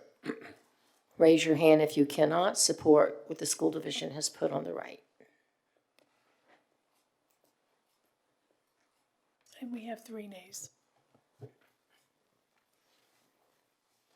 Moving to D6. Again, it's pretty straightforward, and I'll remind you why. Regardless of our own beliefs, we cannot discriminate against or harass another based on our own beliefs. That said, if one feels that their rights have been violated, we provide options to work through school staff, if it is a student, or school staff or human resources where a staff member is in place.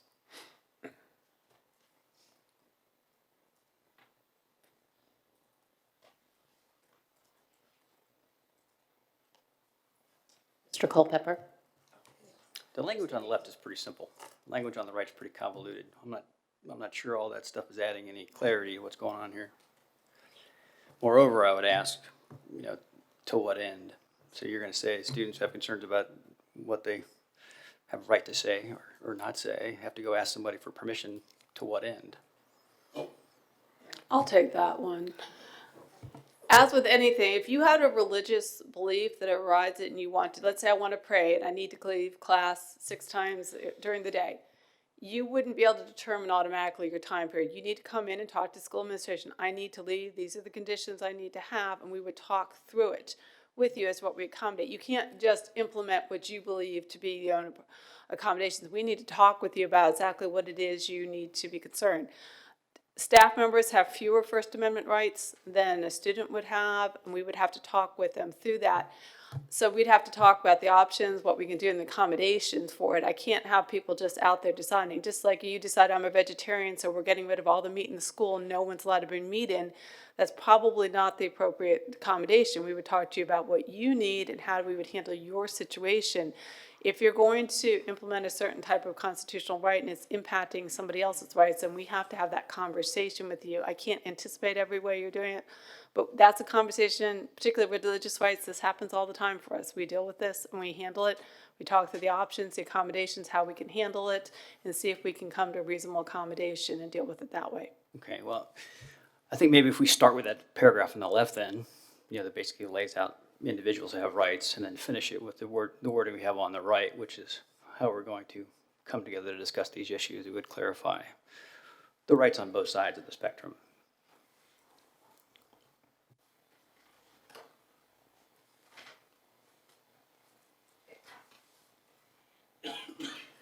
Ms. Melnick? Except, is this a case where our staff is looking for clarity? Does that help address that? So if we just stuck with what was on the left, it's not telling staff or anybody at the school what to do. So this says, we'll consult with an administrator or a counselor, tells our students what to do, and then additionally, school personnel may consult with the Department of Human Resources regarding accommodations required to address their protected rights.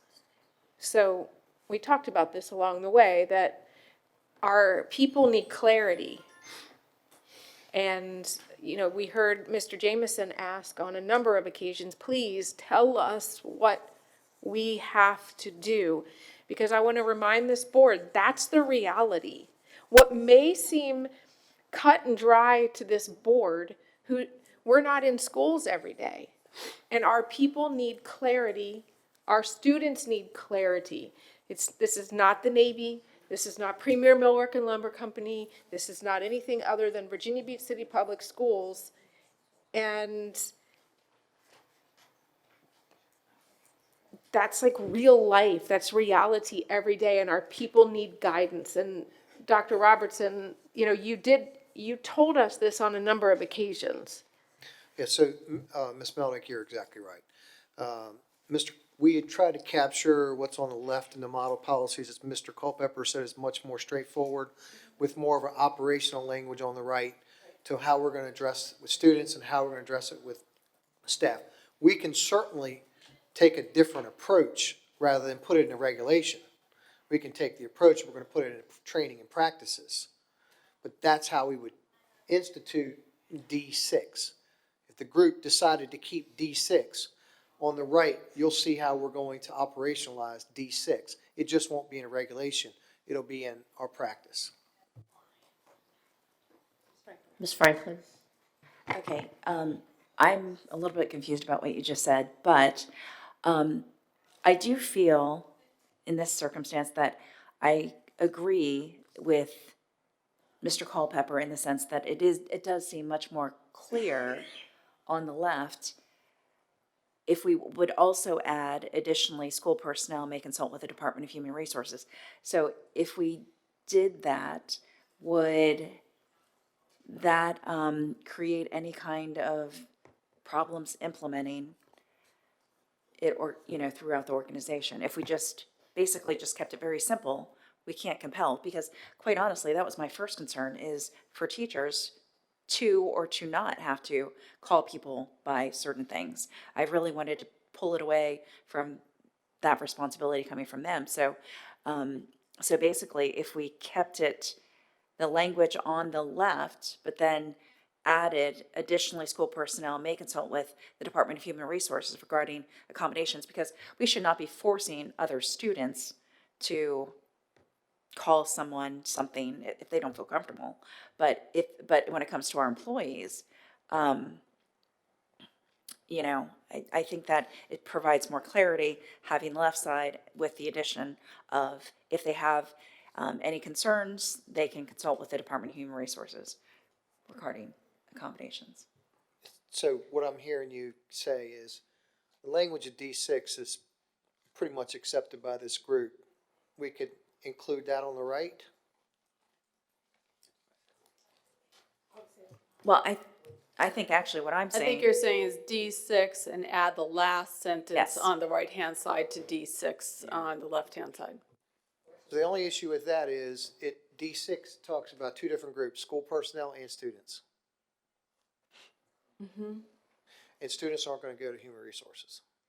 Right, correct, but tell the students where to go. but I, You're saying that students, you're not, we can't force students to call each other something, correct?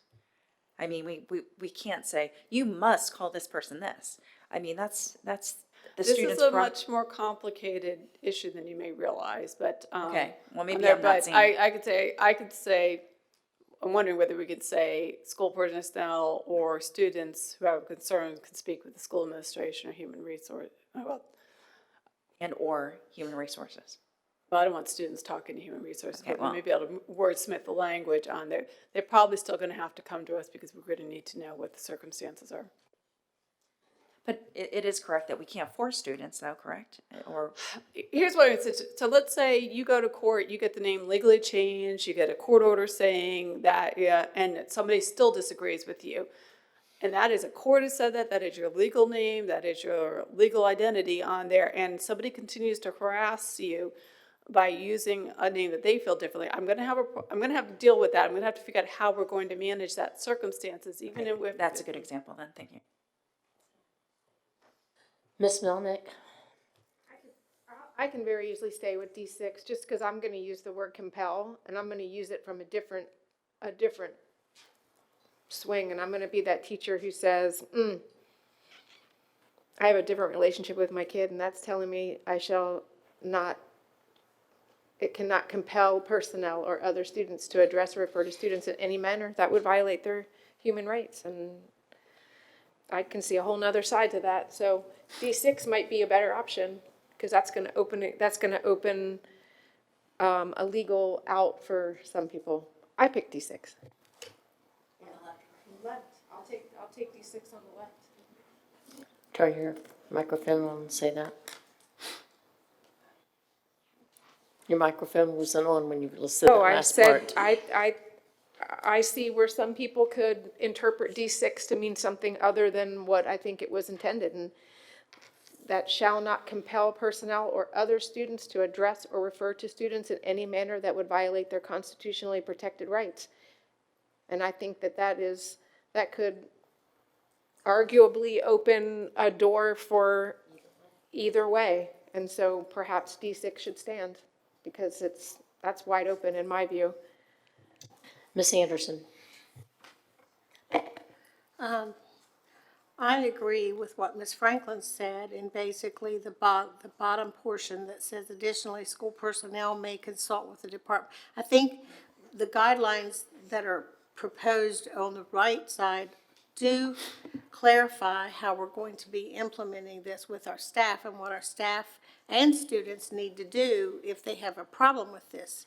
I think we need to somewhere have it in writing to clarify what they need to do to make it clear if they have a problem with this. So I like the writing on the writing on the right. I also like it on the left, but I mean, if you feel like you could do it with, you can implement this without having it specifically written out through training, maybe we just leave that off and then just go with what's on the left with some type of indication that human resources can be contacted or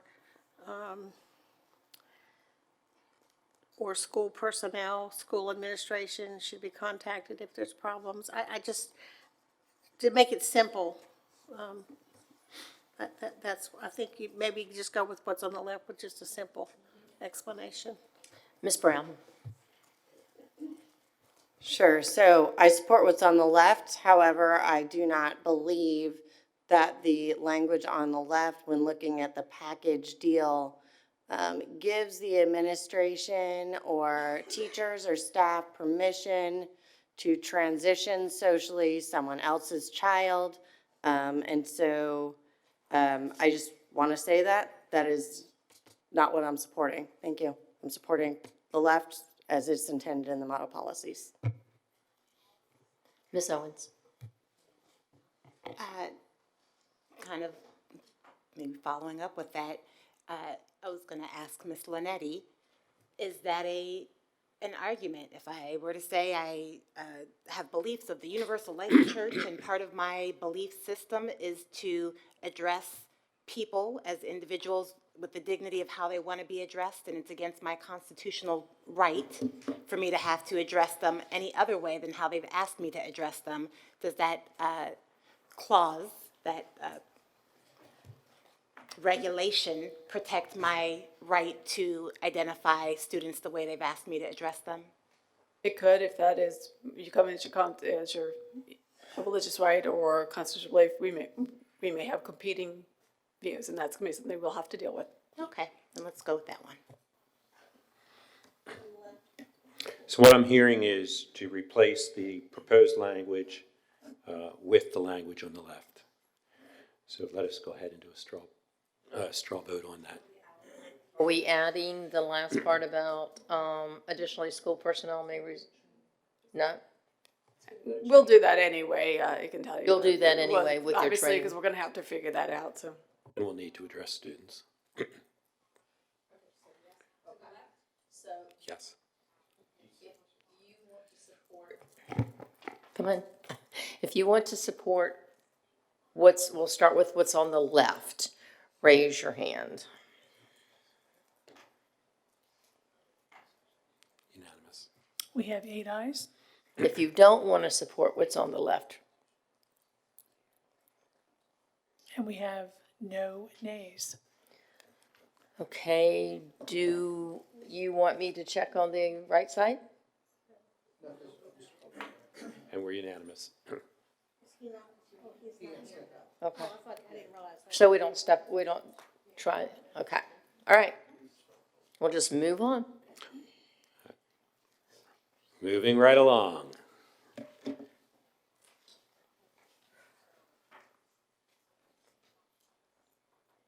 We have no policy that, in this case, would direct teachers to conceal information. What we have would be added, no point 4 exists. 5-7.1, point A, point 4 does not exist. We would add this as our proposed regulation.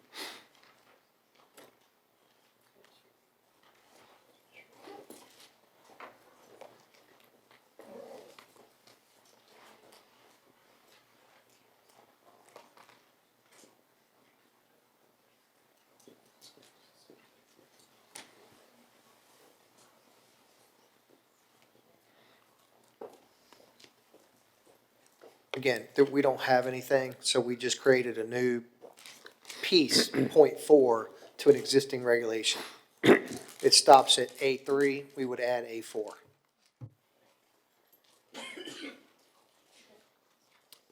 Straw vote? Ms. Riggs, it's This is with the proposed from the school system on the right? Yes. If you agree?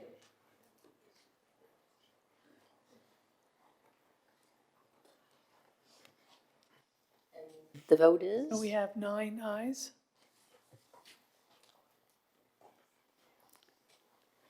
We're moving now to a new classification out of the model policy, student participation in sex-specific activities. Recall, this first one is merely activities. I do need to point out to you, the third bullet was not on the original document that you took home. It was a change that, as we worked through policy regulation late Friday evening, we made that change to directly align with the model policies. What you had seen previously was a deviation from that. So as you look, we already have regulation 5-7.C-1, which discourages gender grouping. Under the second arrow, we just align with the model policies and by adding the word gender identity and with our policies as they exist. And with the third arrow, we had to align directly with the model policies by using words separated by sex, not gender.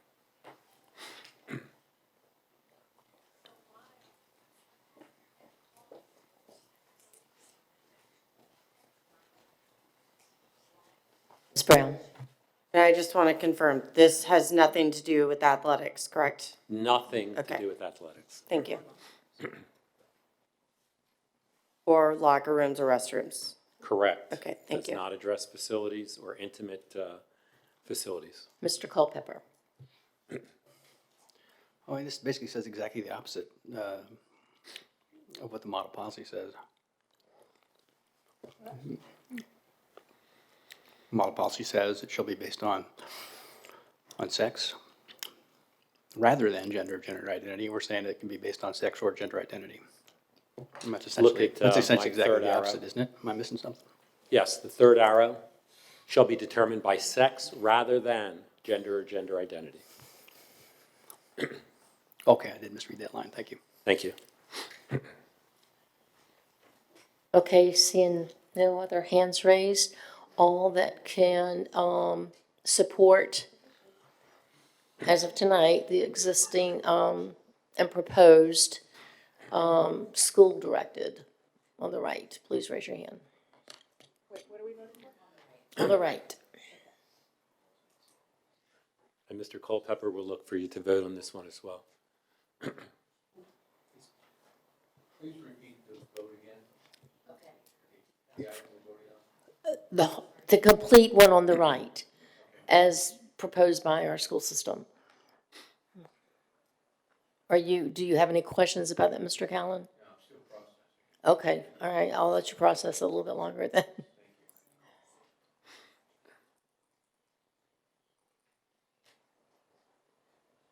Mr. Culpepper? Okay, so I just want to clarify. The language up there is not the same as the language on what was emailed to me. So the language up here is what we're going with? We changed.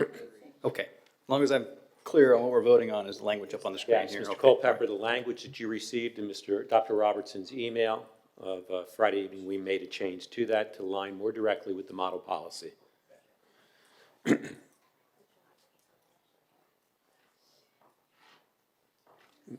Ms. Riggs? Did that help you, Mr. Callen? Okay. Okay, all that are in agreement with the proposed by the school system on the right, please raise your hand. We have 9 ayes. Okay, continue.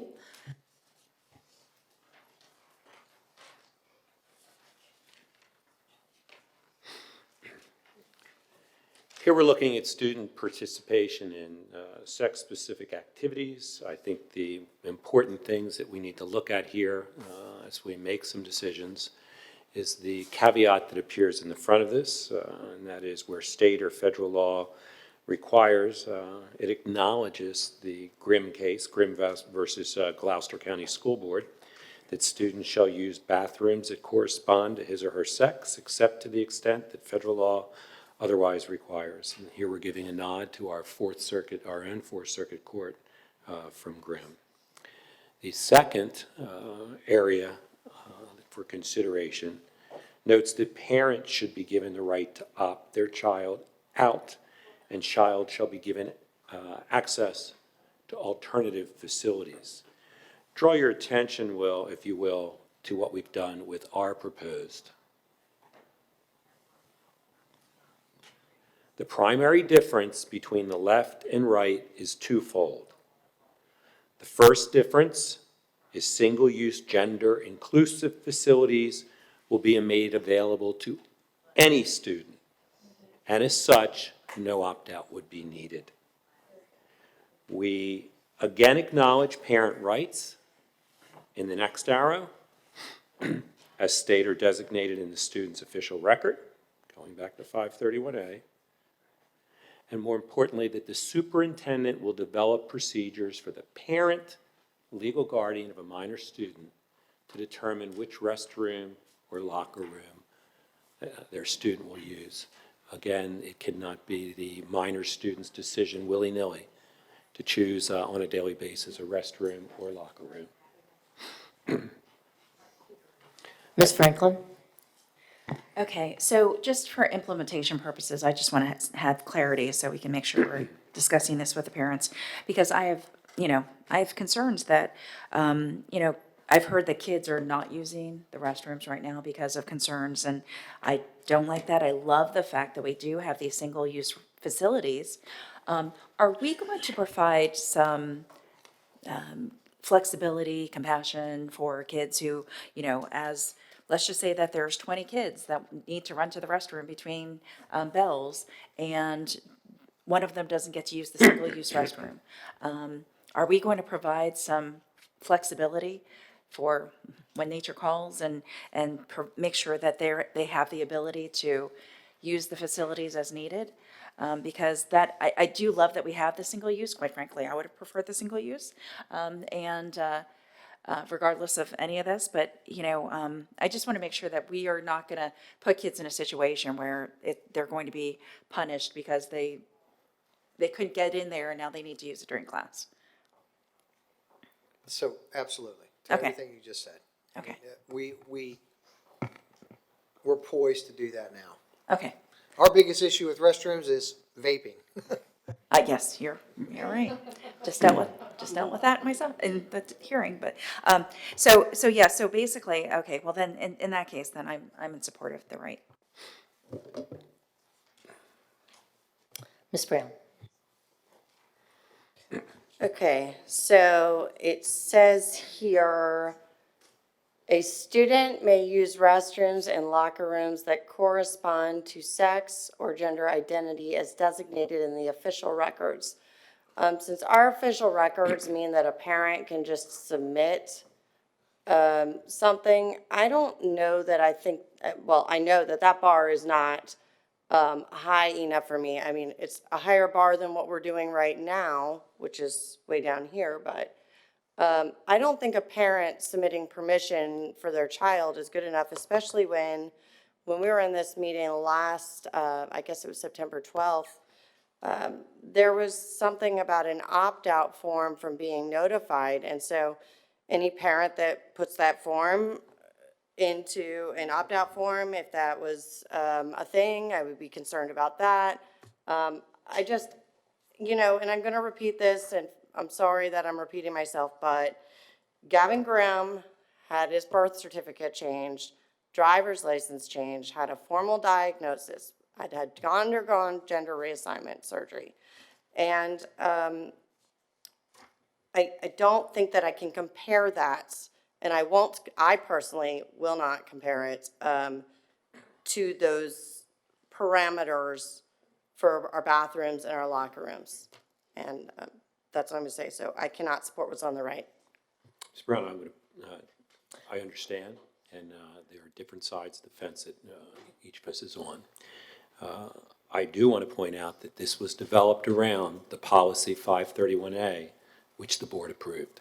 And the board approved if a parent has memorialized in writing, then this is the gender that we'll accept.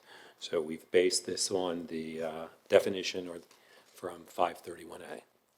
Well, there's student records and address, and then there's restrooms. So, anyway, I'm not gonna support this. Understood. Thank you.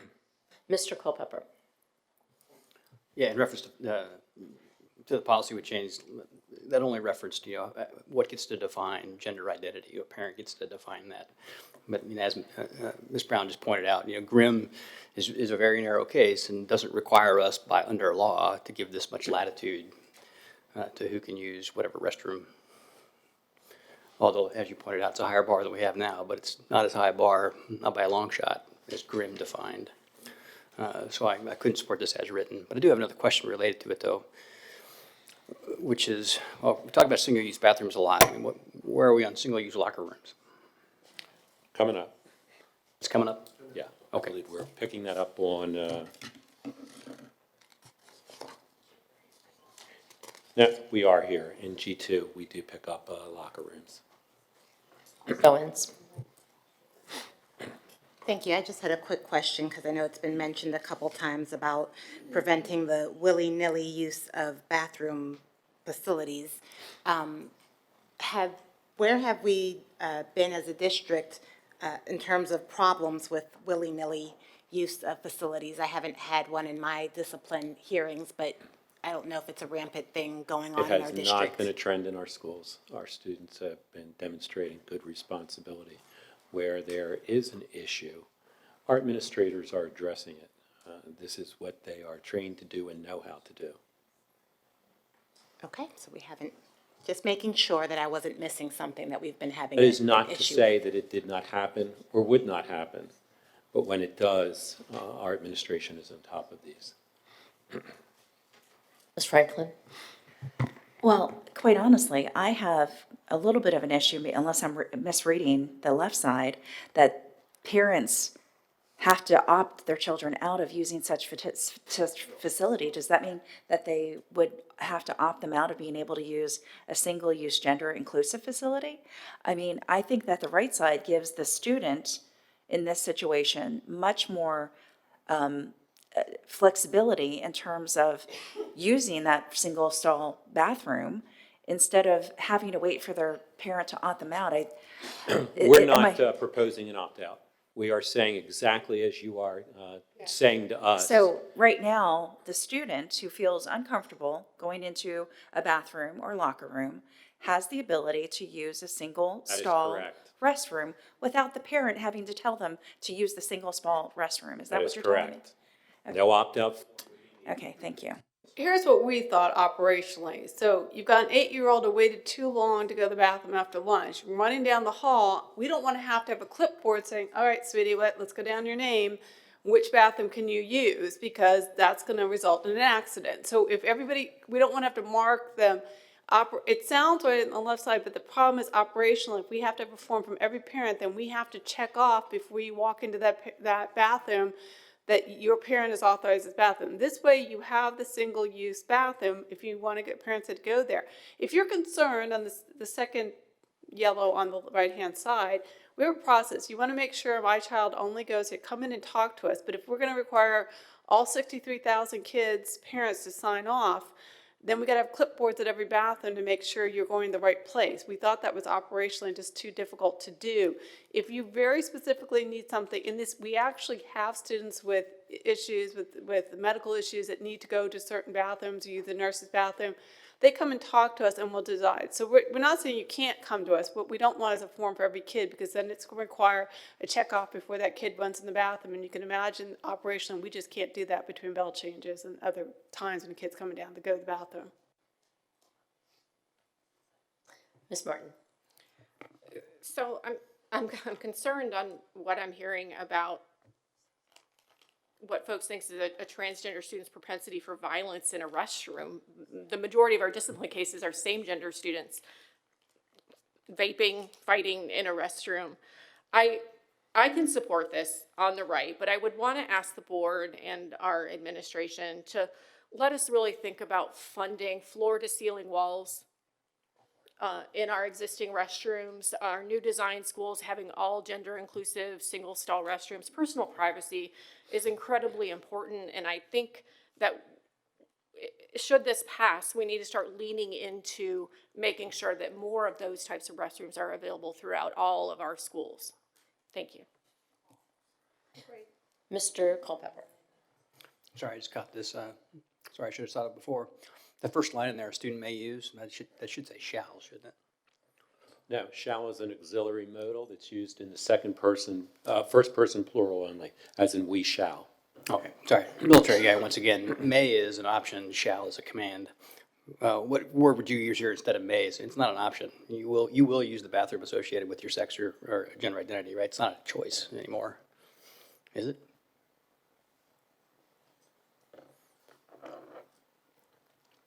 I think that what we were trying to clarify was that you were not going to be forced to do the sex of, we were trying to make it clear that you had rights here as opposed to shall, that you have to use it within your record in there, because you can also use the single bathroom. Okay, I understand that part. I'm not sure this says that, though. It is an option. Certainly to my mind, what it says here is that you may use this bathroom or you may use the other one. Well, Well, what it that's what does, we you mean to can say. use the bathroom, all right, so your parent has listed that you're male, you can use the male bathroom, or you can use the single user bathroom if you want to, the next line. Okay, I'll buy It that. is an option. I'll buy that. You are correct, Mr. Culpepper.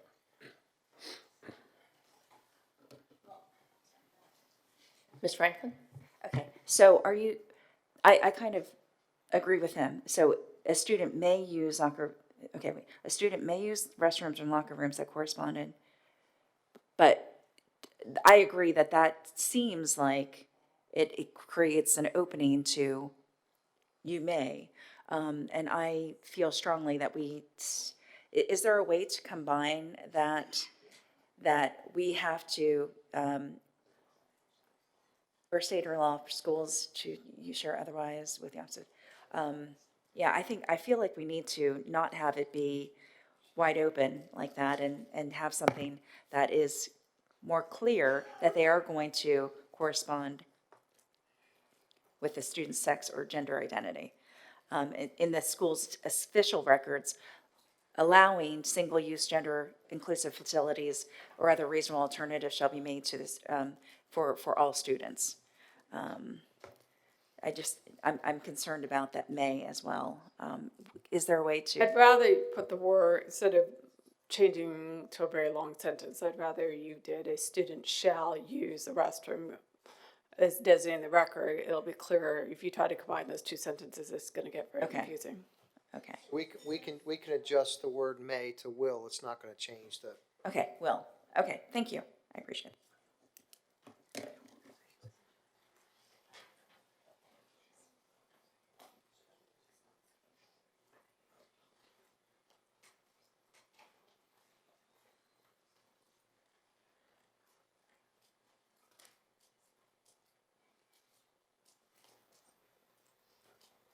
Are we ready for a straw vote? Okay, all that can support what the administration for Virginia schools said on the right, please raise your hand. With the changed word to will. A student will use restrooms and locker rooms then.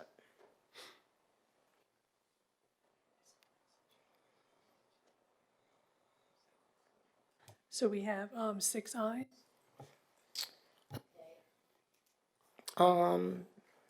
School board members who cannot support the language on the right, please raise your hand.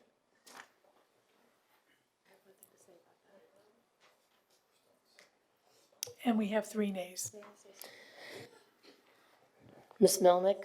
I wanted to make sure, I didn't vote for the left side because operationally that would be a nightmare. We would have to have, we already don't have enough teachers, but we're gonna have to set people in front of restrooms with clipboards all day long, including in elementary schools where children can leave the classroom unattended and go into a bathroom. We're gonna have to hire people to sit in front of bathrooms, and they're gonna have to check names off a clipboard. Is that correct?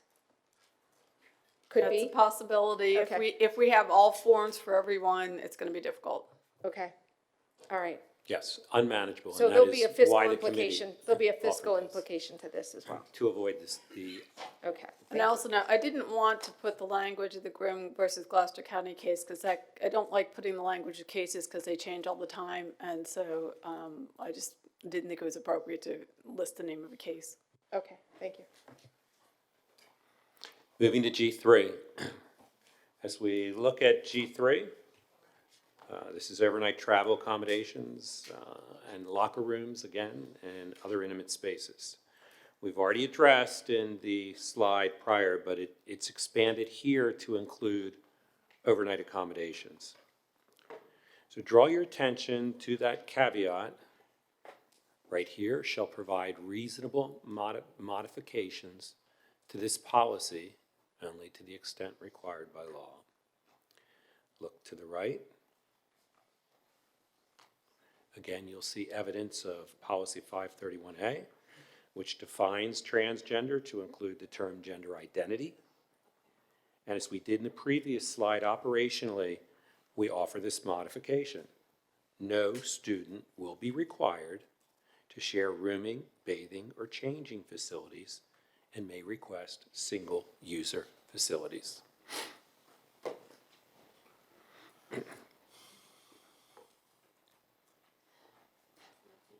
Mr. Callen? It's the next sentence on the right that causes me concern. When single-user facilities are not available, reasonable efforts will be made. Gosh, that makes me uncomfortable. And I understand it's an example of the imperfect world we're living in, and it will never be perfect. I get that. But if there are no facilities available, and all of your reasonable efforts still come up short, as the parent of a child in that situation, you've left me very uncomfortable, to say the least. And let me clarify, one of the reasons I put that in there when we put in, let's say you've decided you only want your student to use a locker room that does not have transgender students. You go to another city for a competition and they don't have a facility like that. So the reasonable accommodation might have to be, okay, they don't have a separate facility you use. So what we're going to do is everybody goes through, when they're done, and we'll make sure nobody else is in there, you can go in and use that facility on your own. Or we'll let you go change in a bathroom in the school, a single stall bathroom in the school, because the facility we went to didn't have the type of what you were looking for. Sometimes you have to, we may have the facilities, but you might go visit somewhere. You might go on a field trip somewhere and they don't have a separate bathroom. So we may have to figure out, you'll wait to the end and everybody's out. You'll be the only person that goes into that bathroom. That might be the reasonable accommodation, because the sentence before that says, no student will be required to share rooming, bathing, or changing facilities, and you can request a single user. So we're not going to require you to do that. We're going to do the best we can. If you actually look at the full rest of the regulation, when it talks about some of these field trips, it says, it also directs our folks that are doing this to give you information ahead of time so you as a parent or eligible student will know the circumstances. We're going to New York on a trip. These are the bathrooms. These are the facilities you'll have, so you can make the decision as to whether we can do it. We can talk about it ahead of time. And Mr. Callen, I'll offer that as someone who coached wrestling from 1988 through 2012, I had girls on my team probably 6 years. Girls went to the girls' locker room to change. If we traveled, the girls went to the girls' locker room. Now in wrestling, you have to weigh in. So the girls didn't weigh in with the boys. The girls weighed in separately. We would bring in an athletic trainer or a female administrator with the referee, who was always a male, who had to be there while the child was weighing in. So you make these accommodations to make sure the kids aren't uncomfortable. And I cannot think of a school setting or a school activity you would go to where there wouldn't be a girls' restroom and a boys' restroom. Even if that's all you got, you could designate, or as Ms. Linetti said, okay, ladies first, going in, and then no one goes in till they're done, and then everybody else goes in. So you would make those type of accommodations, and that would be crystal clear before you went anywhere.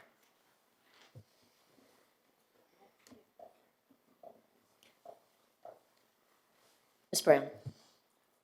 Okay, so, I like the second part, that's highlighted there. I have similar concerns with the first part, gender identity, being that, a parent sent it in and, you know, most parents don't know the intricacies of the school board policies. They have a certain assumption of what's happening. And I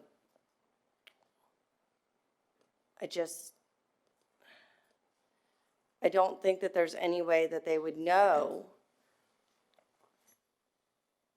unless we did some campaign to let them know this is how it could be, and I don't see us doing that. So I'm hung up on this, that I don't think the parent submitting it's enough. And, 531 also says student records, and it was added, to update the sex is designated in official records may not be amended unless the parent of a minor student submits a legal document. I don't think that some sort of,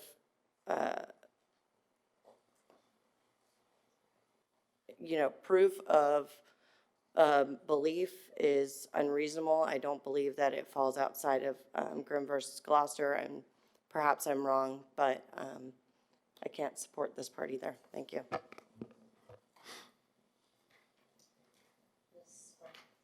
Ms. Franklin? Well, I think that this is the complication when it comes down to parents' rights, isn't it? I mean, if we say that parents have rights, then we have to say that all parents have rights. And we can't say that I know best for your child, but I don't know best for your child. So this is the complication when it comes to implementing this in a public school.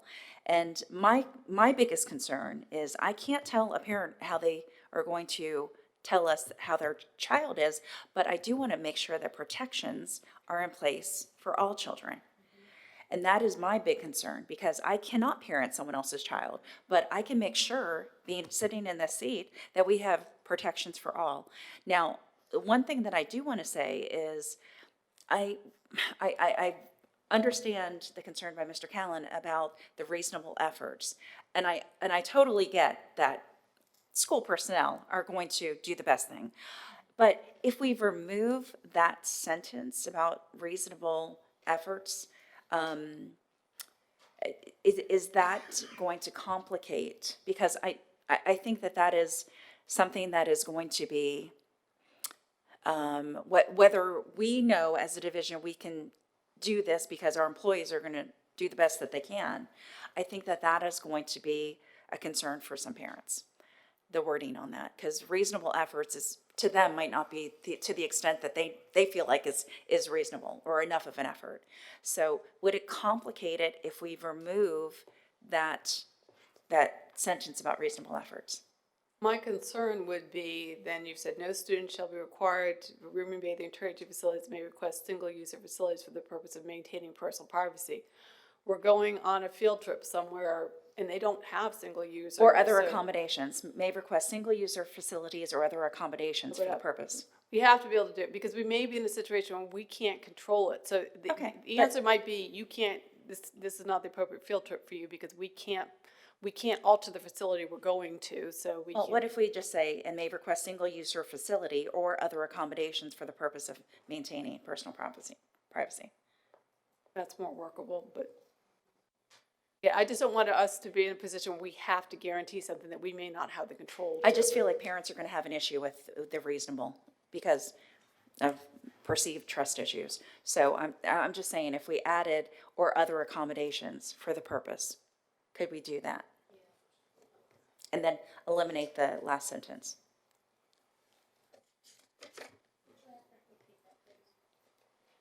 So. You read it the way you would say, read the whole thing, adding your part to it. Okay, please. students will use the rooming, bathing, and changing facilities that align with a student's sex or gender identity, as noted in the student's official records. No student will be required to share rooming, bathing, or changing facilities and may request single-user facilities or other accommodations for the purpose of maintaining personal privacy.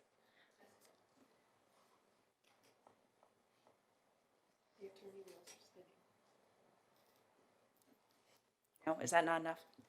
I can live with, you just have to understand, we may not be able to guarantee, in our school setting, we probably can, and that's just a conversation we have to have. We can't always provide perfect where we're going. We Correct. don't control the facility. But this is never going to be perfect, so. If you leave the word request in, just don't want us to guarantee something that we may not have the ability to control. Okay, but would that still work if we just added other okay, thank you. And you got that all written down, Dr. Robertson? Okay. All right, so, Ms. Melnick and then Mr. Culpepper. So since this includes locker rooms, we're talking about during PE class as well. Do you think there'll ever come a time that we don't have 120 students in a locker room changing for PE? Because I'll be honest, when I was in middle school, I didn't want to change in front of any other girl, period. Like, I was always uncomfortable in a locker room. So I just wonder at some point, when is that going to end? Really, I would probably wait till the very last person to change. So do we foresee that? And locker rooms will be strictly for sports, or It that's is just a always hygiene going to issue. be?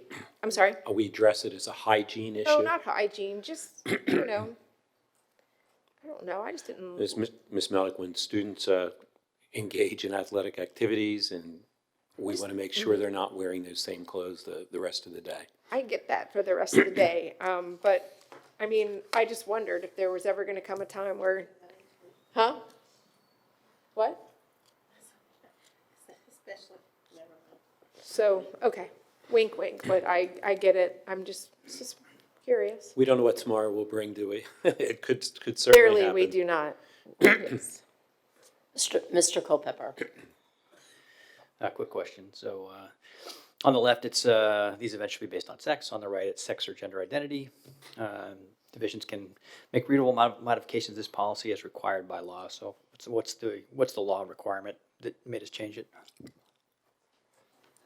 That's going to be possibly Title IX. It could be the Grimm case. There are other case law out there that's dealing with this. I think Title IX is, the proposed changes are coming out. Not all of them are finalized. There's certainly, federal government's the Fourth Circuit's been pretty adamant about this. So I think, I can't tell you exactly I can tell you every law that's out there, but there are certainly federal guidance, and there's the federal courts and the Fourth Circuit have been pretty adamant about this area. And it could change, it's a quickly changing area.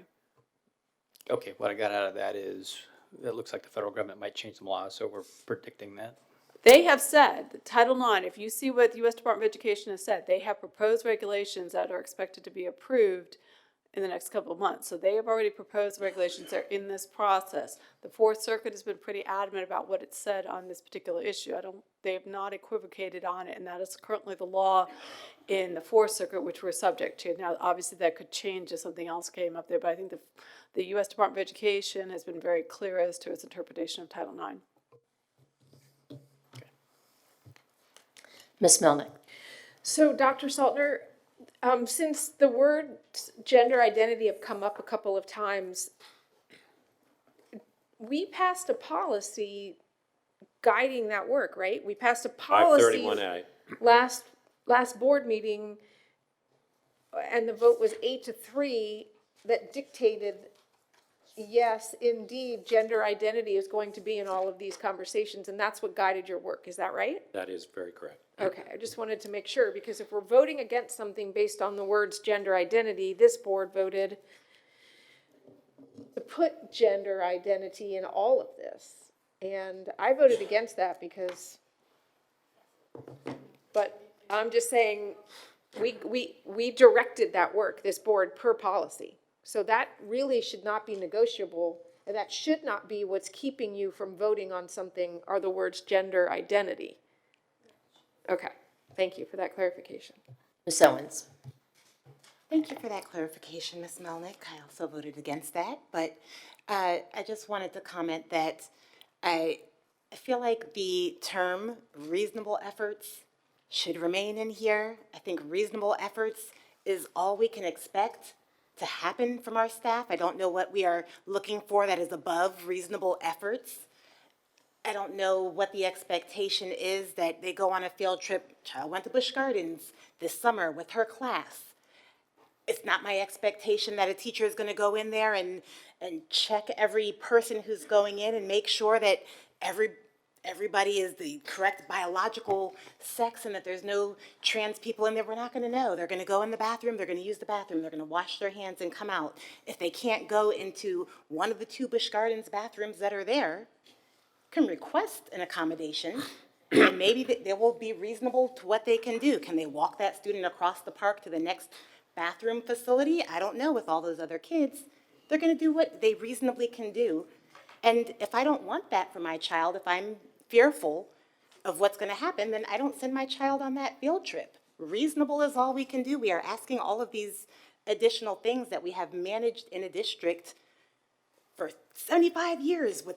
I could be called Jess without a parent permission. I could go to the bathroom. I think this is a lot. That's just the comment. Ms. Martin and then Mr. Culpepper. So I've just been looking real quick on state code on school field trips, and there's nothing that references facilities. It's student-teacher ratio, it's transportation issues. If we were going to require accommodations, I feel like that's something the General Assembly would need to address next session. But for now, I do also support reasonable efforts because we cannot guarantee that those are available at all potential field trip sites. Thank you. Mr. Culpepper. I just wanted to point out my agreement with the elimination of that last line. Reasonable efforts is a pretty low bar, and it's not sufficient for the topic that we're discussing here. I agree with the changes to that line. And I can support it given those changes, even though I've pointed out other issues.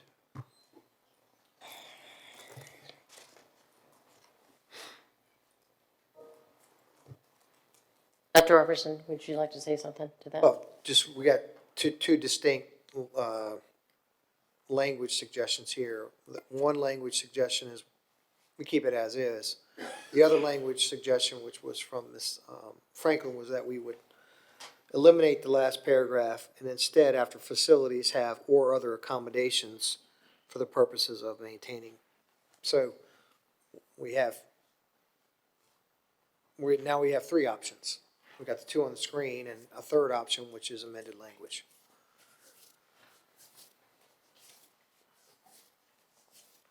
Okay, so, I get here. Ms. Melnick. So, again, just logic setting in. You're on a field trip, as Ms. Owens just stated. You're on a field trip. You're in New York City. You're walking down a street. A need arises, and a teacher is with 25 kids on the street in New York and does everything in their power to accommodate a student. Wow, that's how I think. Like, was the teacher reasonable? Did they try their best to make a reasonable accommodation for a student? And I think the most important part to remember, as Cammie stated, is that there are sometimes some things are going to happen that are going to be out of our control because they're off-site. We cannot control what Busch Gardens has or what New York City has or this field trip has. And so to protect our teachers, are they creating reasonable opportunities for something different?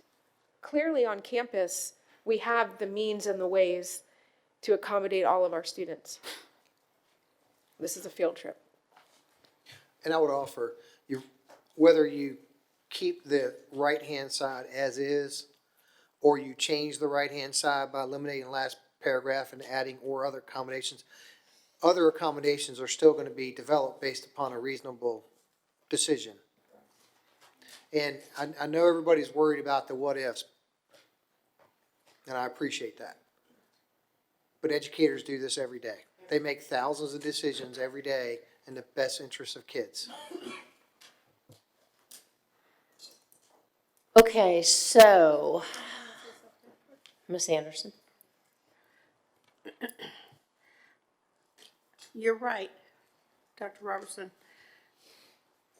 Reasonable efforts are made every single day to accommodate the needs of our students. That's what teachers do. We're used to that, and I say we are because I use it. After teaching 36 years, we're used to that. That's what teachers do. So, I just don't want any teacher to feel that they're going to lose their job because they didn't accommodate a student in a way that somebody else will interpret it as that wasn't reasonable enough. And that's what I worry about. So reasonable efforts is a little ambiguous. So, but at the same time, we have to trust our teachers. We trust our children with our teachers every single day. And we have to trust that they do use reasonable efforts to accommodate their needs. So, you know, I don't have a problem with it as long as we know that we're not going to fire somebody because a parent says, you didn't try hard enough to accommodate my child. And that's what I worry about. Teachers have rights too. Yes. So I just want to stand up for that, and you know, and I realize that in most cases our administrators do side with the teacher in realizing that you can be between a rock and a hard place sometimes, but you do your best to do what's right for the students.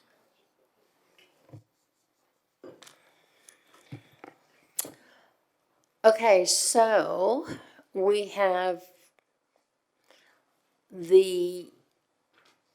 we'll start out with what you've got up there, okay? And then we'll place the one that Ms. Franklin, what do you want to do? I think the order needs to be, on the right-hand side, you have two versions of the right-hand side. You need to settle the versions on the right-hand Right, side first. right. Before. We go to the consider- left. Yes. Yeah, that's what it's gonna do. Okay. So we're gonna start with the version on the right as is, okay? If you can support the version on the right as it is, please raise your hand.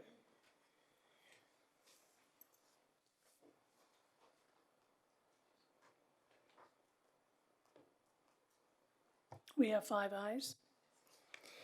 If you can support the version on the right, if you cannot support the version on the right as it is, please raise your hand.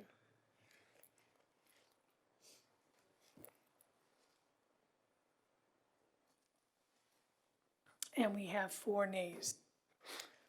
Okay, so do we want to move on? No, Are we you good? want, Or do you we want wanna the go to the next left? one, what Ms. Mrs. Franklin's Franklin has too? Okay. suggested, which would be. All right, so the version on the right with, can you read, you wrote it down, Dr. Robertson? So I believe what we just voted on was that the version on the right, as it stands right now, is preferred over the alternate version. Which Right. means we now have the version on the right, as written, to be considered against the model policy. Well, as written. no, what the question was, would you support this one? I think you could also ask, would you also support it if it has Mrs. Mrs. Franklin's suggestion? Because that might have more people willing to support Yeah. it that way. Okay. So let's try that one. Can you read Ms. Franklin's? That's what I was asking you to do, because we want to vote on So, that. Ms. Franklin, make sure I capture this right. The key part is in the middle where it's highlighted. No student will be required to share rooming, bathing, or changing facilities and may request single-user facilities or other accommodations for the purpose of maintaining personal privacy. Correct. Okay, if you could support that version with Ms. Franklin's added language, please raise your hand.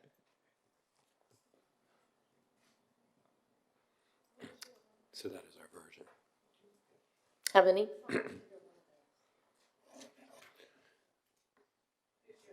Your majority went for There the were 7. abridged version. Okay, so the version with Ms. Franklin's added alternate language will be 7-0, okay?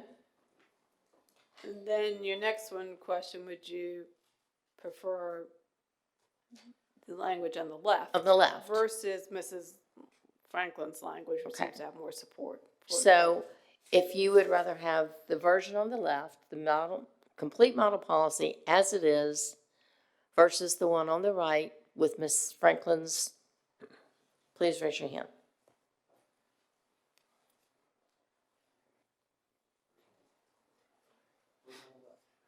Version on the left, please raise your hand. So we have 4 ayes. We have 4 or 3. Try that again.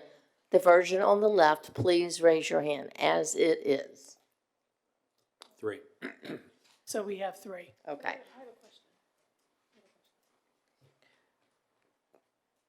But again, we passed a policy that said gender identity had to be used. So we'd be going against the policy that we passed at the last board meeting, is that correct? The majority did not move I to- know, well, I'm just asking. That would be correct. Okay, so What we'd have to the rework that, okay. Working committee attempted to do We did. was blend policy 531 with the existing model policy. Ms. Brown? So I think it's really interesting. Student records and how they're addressed has nothing to do with locker rooms, overnight accommodations, and bathrooms. So that is not the intention, and nobody is going to convince me or bulldoze me otherwise. So that's where I stand. Thank you. Okay. Mr. Culpepper? Just want to say the same thing. We did not vote that they are the same thing. What we voted in that previous policy was to define what sex means and to define what gender identity means and to define that gender identity is defined by a parent. Okay, It has thank nothing to you. do with any of this other stuff. Thank you. Okay, so let's move on. We've taken the vote. Thank you, girls. And we move to G5. If you'll read the information on the left. And then look to the right and recognize we have single use with signage already up. By the language in 531A, again, we give the authority to the parent. We are engaging the parent of a minor student. Yep.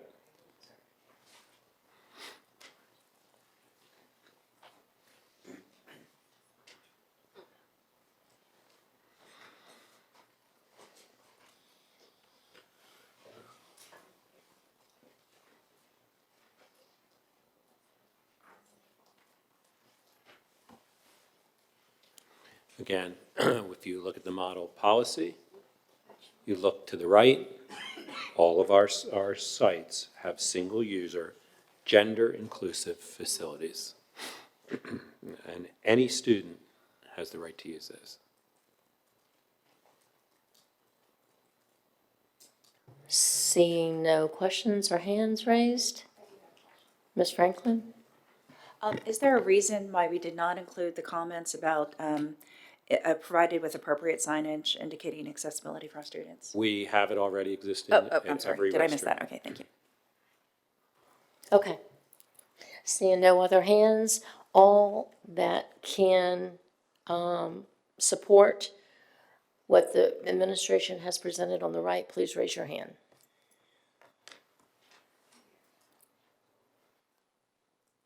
We have 8 ayes. G6, I will note that Ms. Owens is not in the room to vote, so, and she didn't leave any information with me, so that's why it's 8-0. I think you'll find this one the same as the last. It duplicates model policy, less the language of an ADA coordinator, which we have division-wide, versus at a school, a 504 coordinator.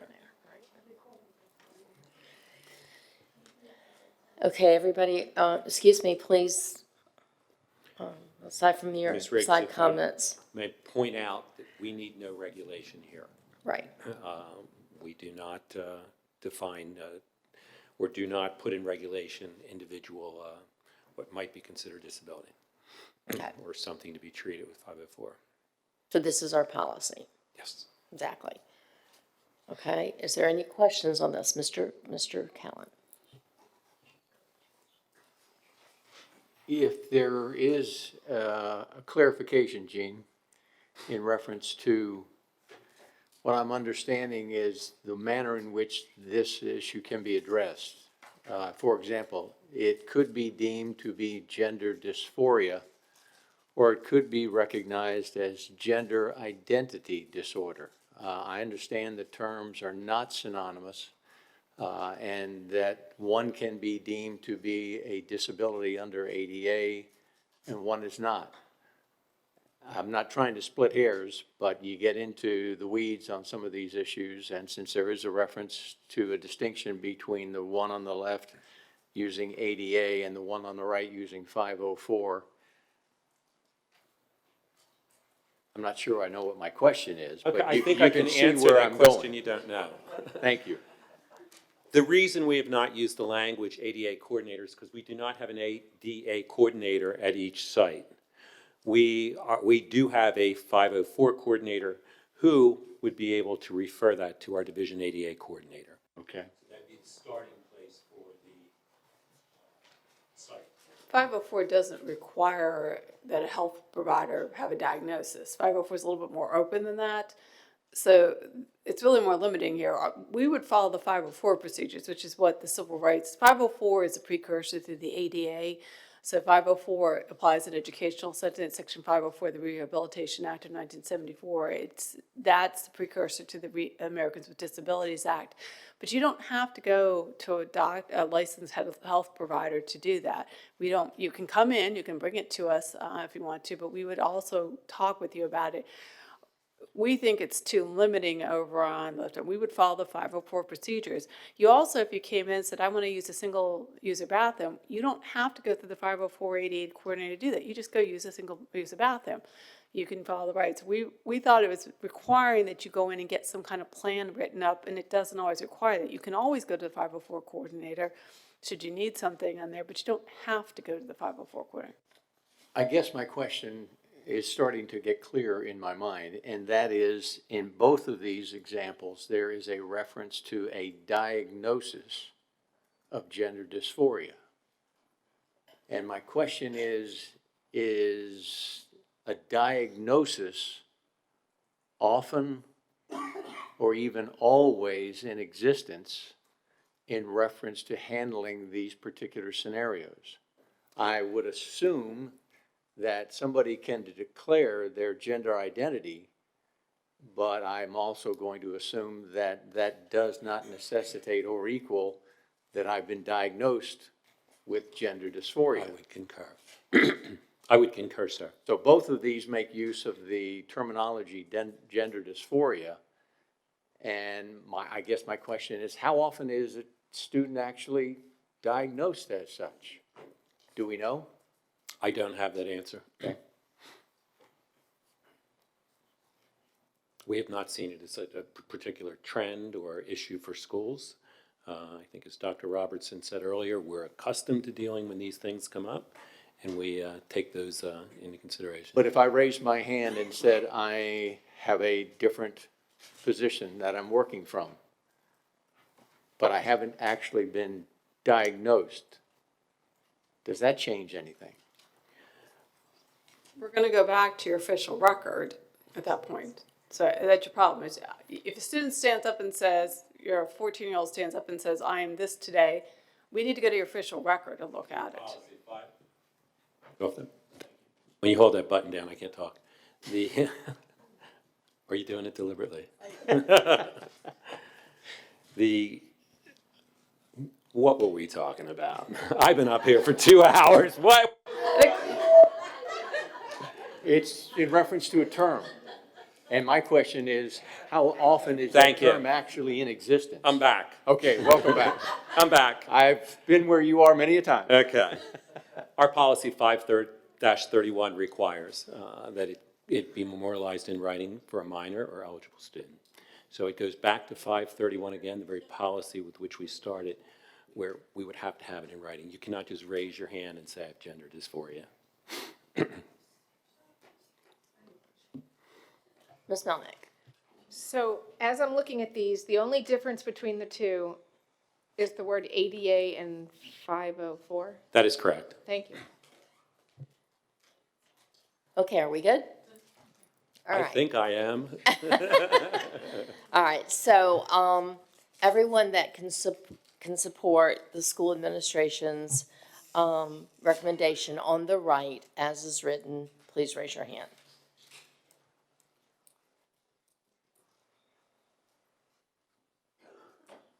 Ms. Franklin, too. She's got her So hand. we have 8 ayes. Ms. Franklin raised her hand. She was right there. So we have 9 ayes. Okay, let's move on. All righty. Moving to athletics, and we're wrapping it up here. You see the duplication, and that's why the 2 arrows are there, of the model policy language, determined by sex rather than gender or gender identity. I want to remind you that we are governed by the Virginia High School League, of which we are members. And I want to remind you of the very stringent appeal guidelines which were put in place that assure that where there is an appeal, if it were to be granted, it goes through a very stringent process. That process, This is actually more comprehensive and stricter than the policy on the left. Because we're saying, what they're saying on the left is that you have to, if you have to, by law, accommodate them, you would. We're saying we'll have to do, if we have to accommodate by law, we will, but then we're also gonna make you go through the VHSL transgender policy, which you have a copy of there. So it's not just a matter of you designate by law. We also would like you to go through the VHSL policy, so it can't be that you just went to court, or your parent came in, designated that, and determined something. We're also gonna make you follow the VHSL rule, and you saw all those requirements that are in there. So we're actually being a little bit stricter on the right-hand side. Okay, Ms. Melnick? So at the end of last year, I went to Princess Anne Middle School and talked to all the civics classes. And one of the questions that the students asked was, we have no boys volleyball team at Princess Anne Middle School. So can boys play on the girls' team because there's not one offered? And then they said, there's no girls wrestling, so girls can wrestle. And so it's a nod to Title IX. Right, I understand, but if we have, how does that work? So if we have 6 boys' sports, do we have 6 girls' sports? Is that how it works, and they may not all be the same? Or what about middle school boys who want to play volleyball, but there is no team? Like, how does that work? I'm going to go ahead and defer to Mr. Delaney, who has much more I thought expertise. that was a great question that the student asked. He happened to be a neighbor, and I told him I would get the answer, and so here it comes. Goes back to Title IX. I'm sure he's and- watching, too. Yep. It's a good question, Ms. Melnick, and I spoke to Billy Hahn, who's the executive director of the Virginia High School League, on Friday. And if you look at that final sentence there that says boys' opportunities for participation in athletics, and I said it does not mean the sport. So the example I will give you outside of boys volleyball, I'll say field hockey. Okay, let me use that one, which is, the comment is boys cannot play girls field hockey because there's other sports available to those boys during that season that they may participate in. Okay, that was what I That's said. That's Okay. the question, that's the comment on that end, and as you've heard Dr. Soltner say, the girls' participation is the Title IX component that allows them to play football, that allows them to wrestle, and also allows them to play baseball if they so choose over softball, because those are not comparable We're not sports. compared. Okay, so you understand that was not a question I was asking. I'm not asking for boys to play on the girls' teams. This was simply the middle school students who say, hey, we love volleyball and we can't play because there is no volleyball team for us. Correct, and so that happens often in the western part of the state. If you look at that policy that they can't field a girls' varsity soccer team, but they have a boys' team, our small school divisions out there, and so they say you can try out for the boys' team. It's a good question, though, certainly, because volleyball is a popular sport. Yes, so do we not offer boys volleyball at any middle school, or is that, It is not a middle school sport. but, okay. Oh, but the creation of the girls is because there are equal, okay, I got it, I'm good. Okay, since I see no hands raised, everyone that is okay with the regulation on the right that Backing it up. that the school system has proposed, please raise your hand. And Miss Anderson told me she was in support of it. So we have 7 ayes. All that are not in support of the proposed by the school system on the right, please raise your hand.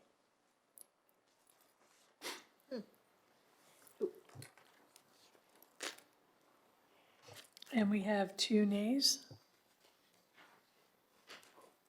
Okay. Continue, please. We have reached our conclusion. We've gone through round 1 and round 2.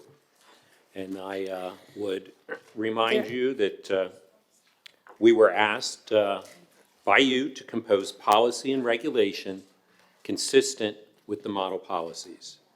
What we presented to you this afternoon are VBCPS policies and regulations consistent with these model policies.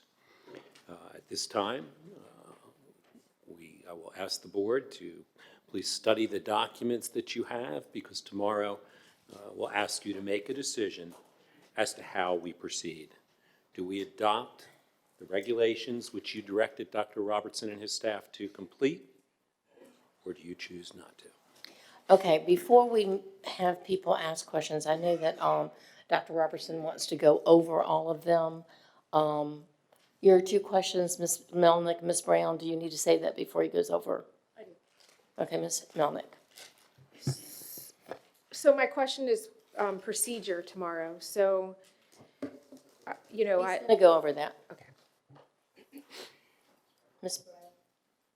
Yeah, so my question isn't in regards to the regulations so much, but at the last meeting, there was some conversation about guidance, and there was also some conversation surrounding the clothing and when that information would be given, and I don't see any of that in these regulations, so I was just curious where that part is addressed. So, Ms. Brown, are you, guidance, would that be the implementation plan that we're gonna create? Is that what you mean? So the discussion was surrounding whether or not, if somebody says something once and then says never mind. I don't know that there was any, direction about that or finality to that conversation. So I was just curious what the recommendation was for that. And then there was also something about someone that comes to school and changes clothes each day and how that would potentially be handled. So I was just curious how the plans to proceed on that are. Thank you. So, let me tackle the guidance one first, and then I'm gonna turn the dress code one over to Cammie. On the guidance situation, as I stated earlier, I told the team to pause. And I've already developed a time schedule over the next week and a half to develop these plans. So there's a group working on that. And our goal is to have the trainings available to principals October 5th, to staff October 9th, to implement October 10th. I can certainly share guidelines of interest to the board so that you can see how we're going to operationalize these things as a point of information. But your concerns that you guys have expressed over the last several weeks about implementation, we have taken very good notes. So, and I will tell you, we share your concerns. So we're gonna make sure that, as we develop these guidelines and these finer details, that we've captured that. So, and then, Cam, you want to address the other situation, because we talked about that earlier, where a student might be changing clothes in the parking lot and presenting as somewhere else, but. I think the model policies say you can't conceal material information concerning gender. So it's really going to be, to me, it's really very, very fact specific, because the dress code, and this was a change that the General Assembly put down, we can't limit a student on what they can wear. I mean, you have to follow the dress code, so we can't say you can only wear, boys have to wear pants and shirts and girls have to wear dresses. We're not allowed to limit that, because that's what the General Assembly put out in a different law that we had to amend. So we can't enforce them that they have to dress a certain gender. So we've got a dress code that is not one law that says you're allowed to wear what you want to wear, as long as it meets the coverage. And that's something the General Assembly put out and required that we had to do. So we can't prevent a student from wearing a dress on there. So the question is that indicating that they've got it changing their gender? That's what the the 2023 policy says, you can't conceal from a parent or keep from a parent material information about gender. That's a hard situation for us to know whether by wearing a dress, because you're allowed to wear a dress, that you are now changing your gender, or are you just wearing a dress? So I think it's, to me, that's fact specific on the circumstances. If you walk in and you're wearing a gown because you think it's funny to wear a long gown, you're not changing your gender, you just think it's funny to wear a prom dress to school. I don't know that we automatically call home because we're not necessarily assuming you're changing your gender. So all I can say for that one is I think it's fact specific to the circumstance.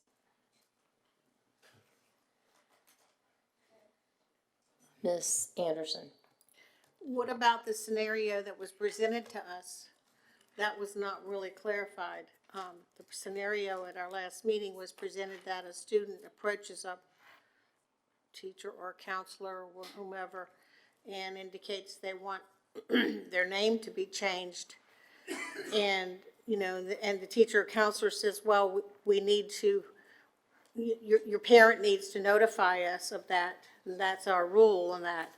And, but at that point in time, the teacher's like, why do you want to be called Samantha instead of Johnny?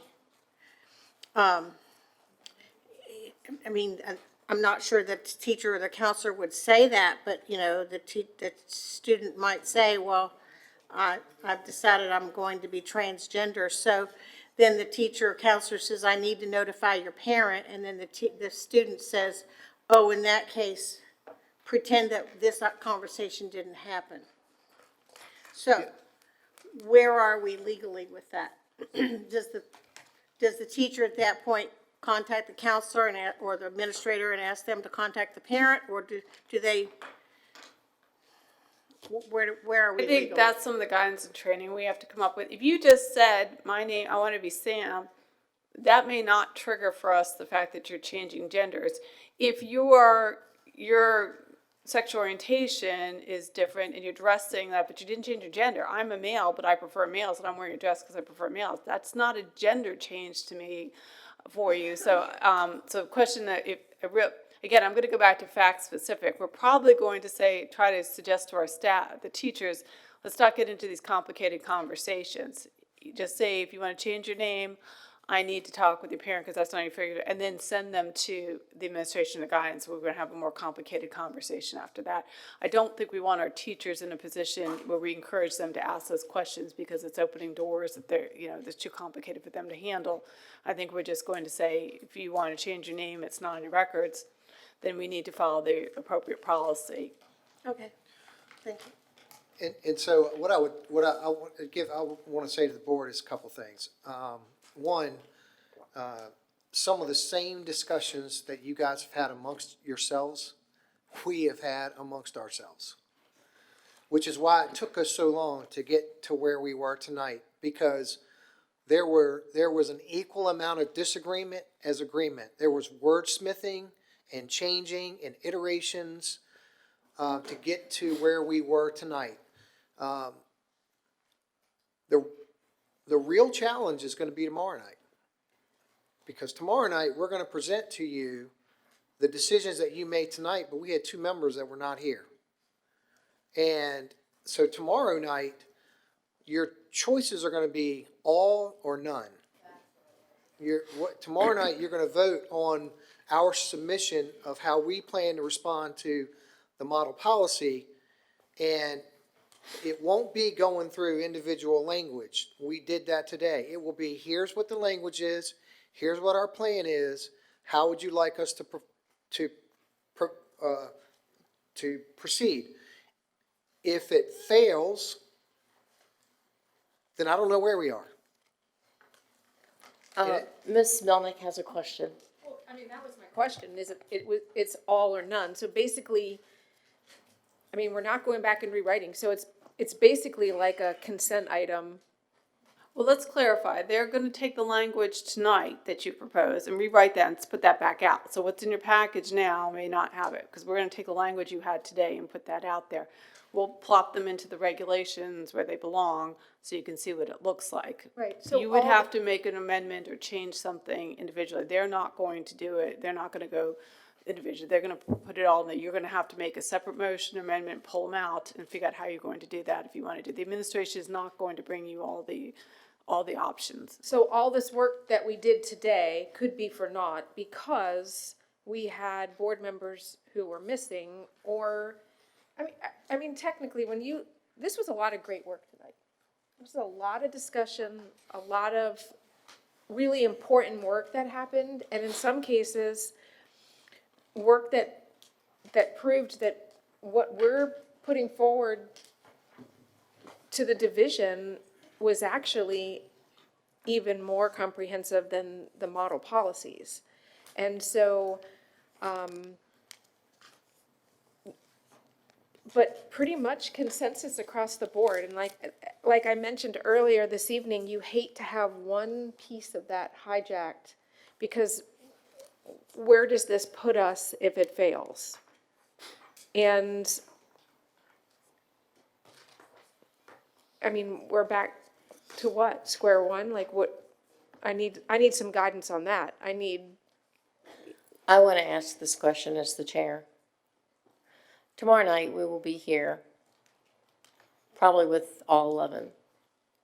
Are we going to go over this again and discuss it so the people that were not here get to ask questions? I need to know what we're going to be doing. So are we going to be doing this again? So my thought was, we would present in a shorter version, the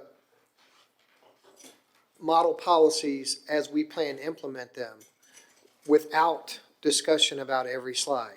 And we would go through and Dr. Saltner would explain the process that we use, the dates that we've had this discussion, that tonight we made these decisions, and here it is for you to look at in one full document. But not go through each of the slides. It is one full document, so everybody has a chance to see it, the public sees it, and then we ask for a vote. Now, that will not prevent individual board members from having questions and concerns related to any of the items. And we could then be faced with going through each item again, and yes. So Okay. what was the purpose of this meeting then? I'm going to go back Honestly. to our objective, and that was Right. to prepare you to vote tomorrow, yay or nay, on what we have here. Ms. Anderson? I just want to say something. It was brought up earlier that there were elements of policy 531 that were added at the last meeting. I voted against it because I didn't agree with some of the wording. But when I left that meeting, I realized, because I was in the minority, so it becomes the will of the board now. And that's something that we all need to realize and we're all need to think about, the will of the board. And that's part of our code of ethics, oh, by the way. After something has been passed, it's the will of the board. Now, times may change, and down the road, there may be new policies put out or model policies by VDOE down the road, a few years from now, who knows? We'll deal with those policies at that time. But even though I disagreed with some of the wording tonight, I really did disagree with it, but I voted in favor of them because they were reflecting 531, which is the will of the board. We've already passed that. So keep that in mind in the future. When you vote for something and you leave and you walk away, the will of the board is where it is with the majority. Okay, Mr. Callen. Dr. Robertson, I'm under the impression that as a result of all that you've gathered tonight from what you've heard and what's been exchanged, that there will be the creation of the final draft. Is that a correct understanding on my part? It is. My request would be, and again, I don't mean to be putting you under a lot of unnecessary stress or burden, but my request would be for that final draft to be made available to us as board members as soon as is administratively feasible and not at showtime tomorrow night. And I definitely appreciate that. Dr. Saltner has cleared his calendar tomorrow to get this presentation together, but I told him he's not allowed to do it tonight. So, and I'm gonna pull him out of here. But he is gonna clear his calendar and put that together for the group, and I think it's reasonable, Dr. Saltner, noon? Yes, sir. Yeah. If you say so, sir. I think it's reasonable to have it at noon. Thank you. That's greatly appreciated, and I just wanted to express that. Yep. Okay. Did you need to say anything else, Dr. Robertson? Just simply that I truly appreciate the spot that we're in. I'm hopeful that everybody feels like they got something out of this that they feel really good about, even though there might be a couple areas they're concerned about. And I also would ask for your continued trust that the collective efforts that we have and the talent we have in this division at the administrative level and then at the teacher level to implement what we've done, we feel very confident we can do that. And some really good points were made tonight about, well, if you do it October 10th, is it going to be perfect? Well, the chances are we're going to have some growing pains. I need you to let us grow through that. We also have no intention of firing any staff for actions they take. We will exercise judgment. We will communicate with them. We will help them understand. We've already talked to the principals and said, we need you to know who your staff are. They're going to be concerned about these decisions. We need to know who you need to know who your students are. They're going to have concerns about this. They need to make sure that they understand we are in their corner. We're supporting them. We're not going to allow any violation of our anti-discrimination policy and harassment. So we're confident in that. But we recognize, as I've shared before, 5,200 teachers, 500 administrators, and 65,000 students and parents.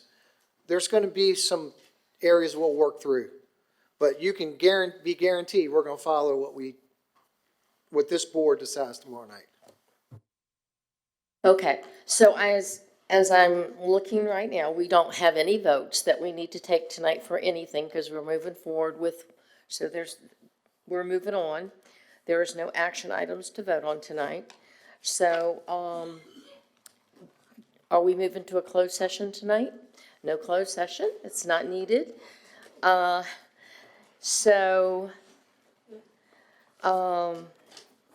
am closing this meeting. It is 7:25. You may go home.